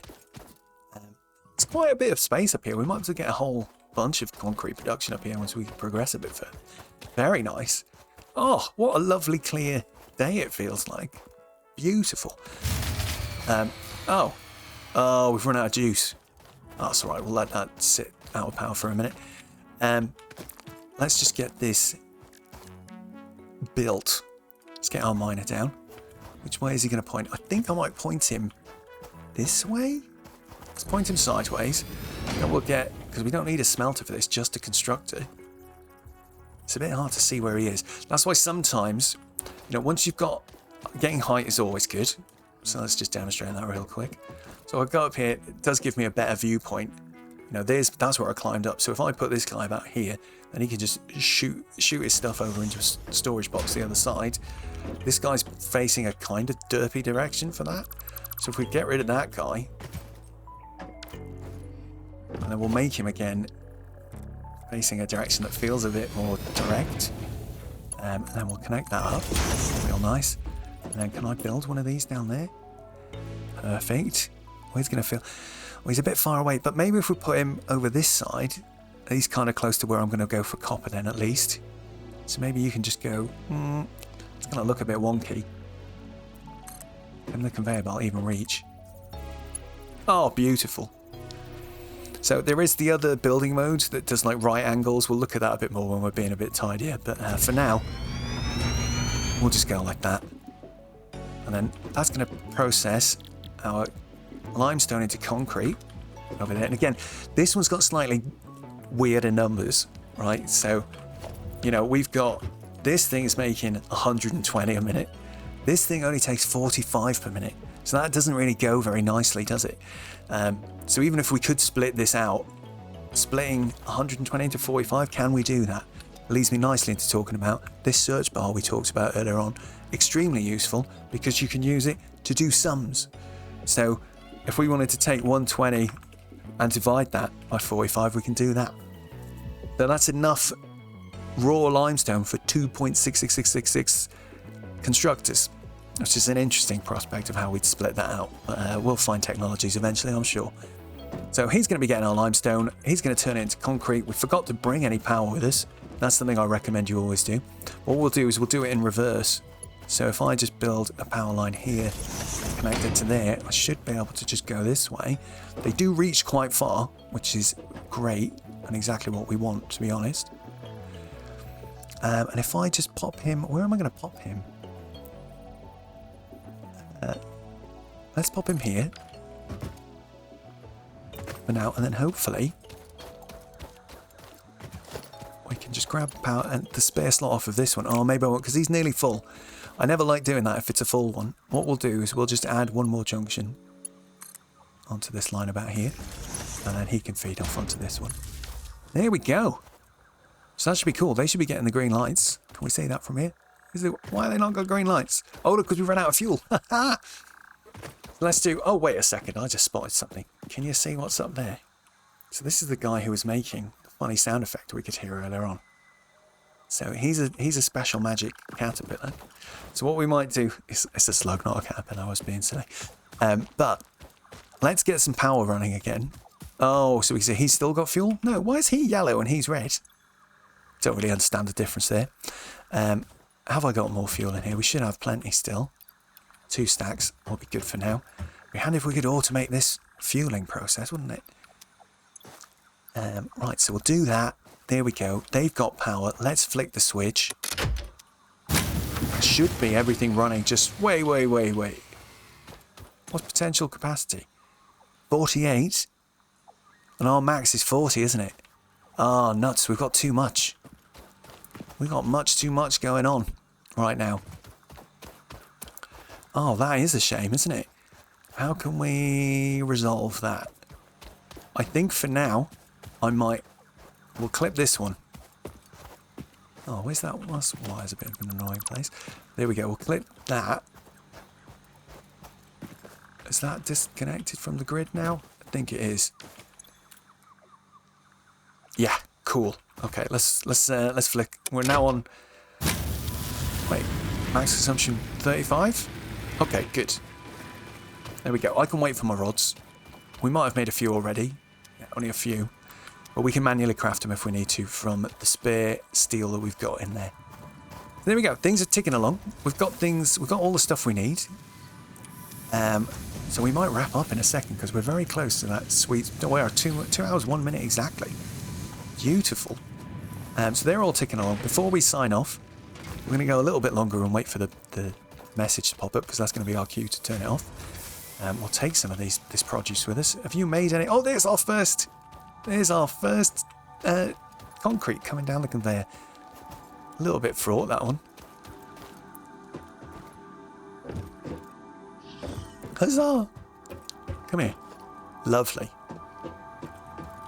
What is that guy doing? Getting stuck on all my conveyor belts. Is he going to spawn there all the time? That's the thing with these guys. They always just appear in the same place. So if you've got one that does this around your base, he will always be there for the whole game. Pretty much.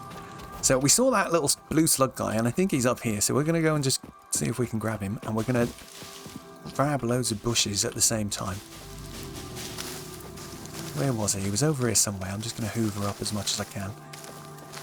Make sure we've got lots of nice, tasty stuff.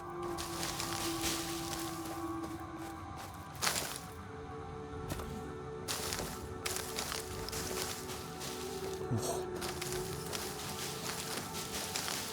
Where have you gone? Oh, here's the noise. There he is. Oh, look at our base. How cool is our base looking at the moment? Very nice. Ticking along nicely, sir. Everything is just ticking along just fine. Love it. Right, we'll grab you. Ooh, gather a power slug. Yoink.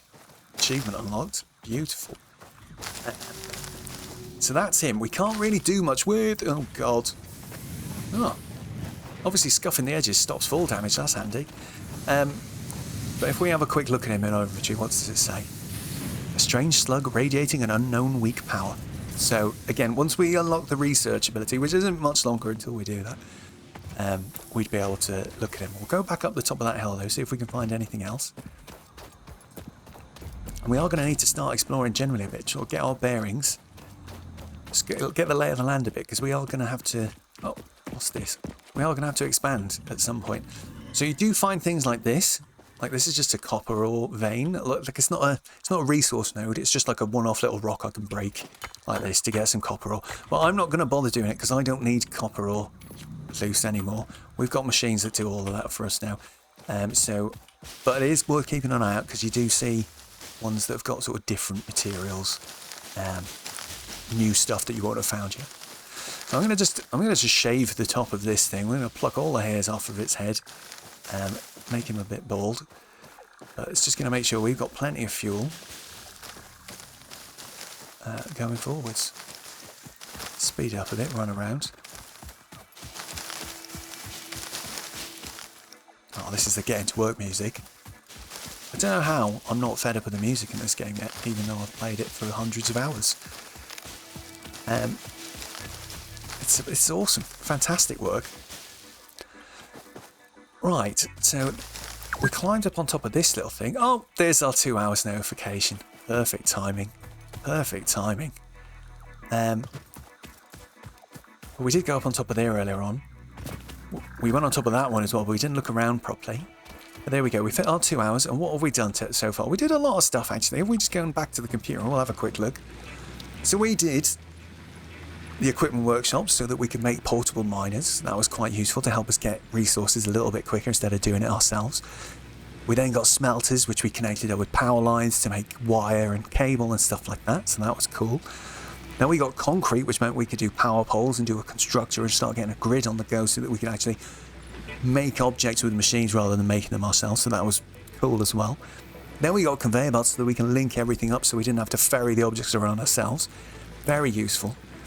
Then we got a miner that could automatically get the stuff out of the ground for us. That's really cool. Storage boxes to put things in so we don't have to go around picking stuff up as much anymore. And then we're just on to this next one, which is the one we'll do starting next episode. We'll be able to build a space elevator, which is very exciting news. That's when the game finally begins. We'll be able to make biomass, which is a new kind of fuel, more efficient. We'll be able to make a better, separate biomass burner that isn't part of our little hub building. So that's going to be exciting. We can start expanding our power grid and making it bigger, providing more power. And some more inventory slots as always. It's going to be very exciting news, guys. But anyway, thank you very much for hanging out with me. I think we've made some good progress. And I've thought carefully about, I think what we want to try and do is make sure that we look at the screens. You know, like these screens with all the little bits of information on them. They are the key to helping you figure stuff out in this game. So we'll just make sure that we keep looking at those and talking about those, getting good bits of footage, making sure we're looking at what things look like. Can we get on top of the base to sign off? I think that sounds quite exciting. But yeah, our empire is growing. It looks very good indeed. But yeah, peace out everybody. We're going to say goodbye, and I'll catch you in the next one.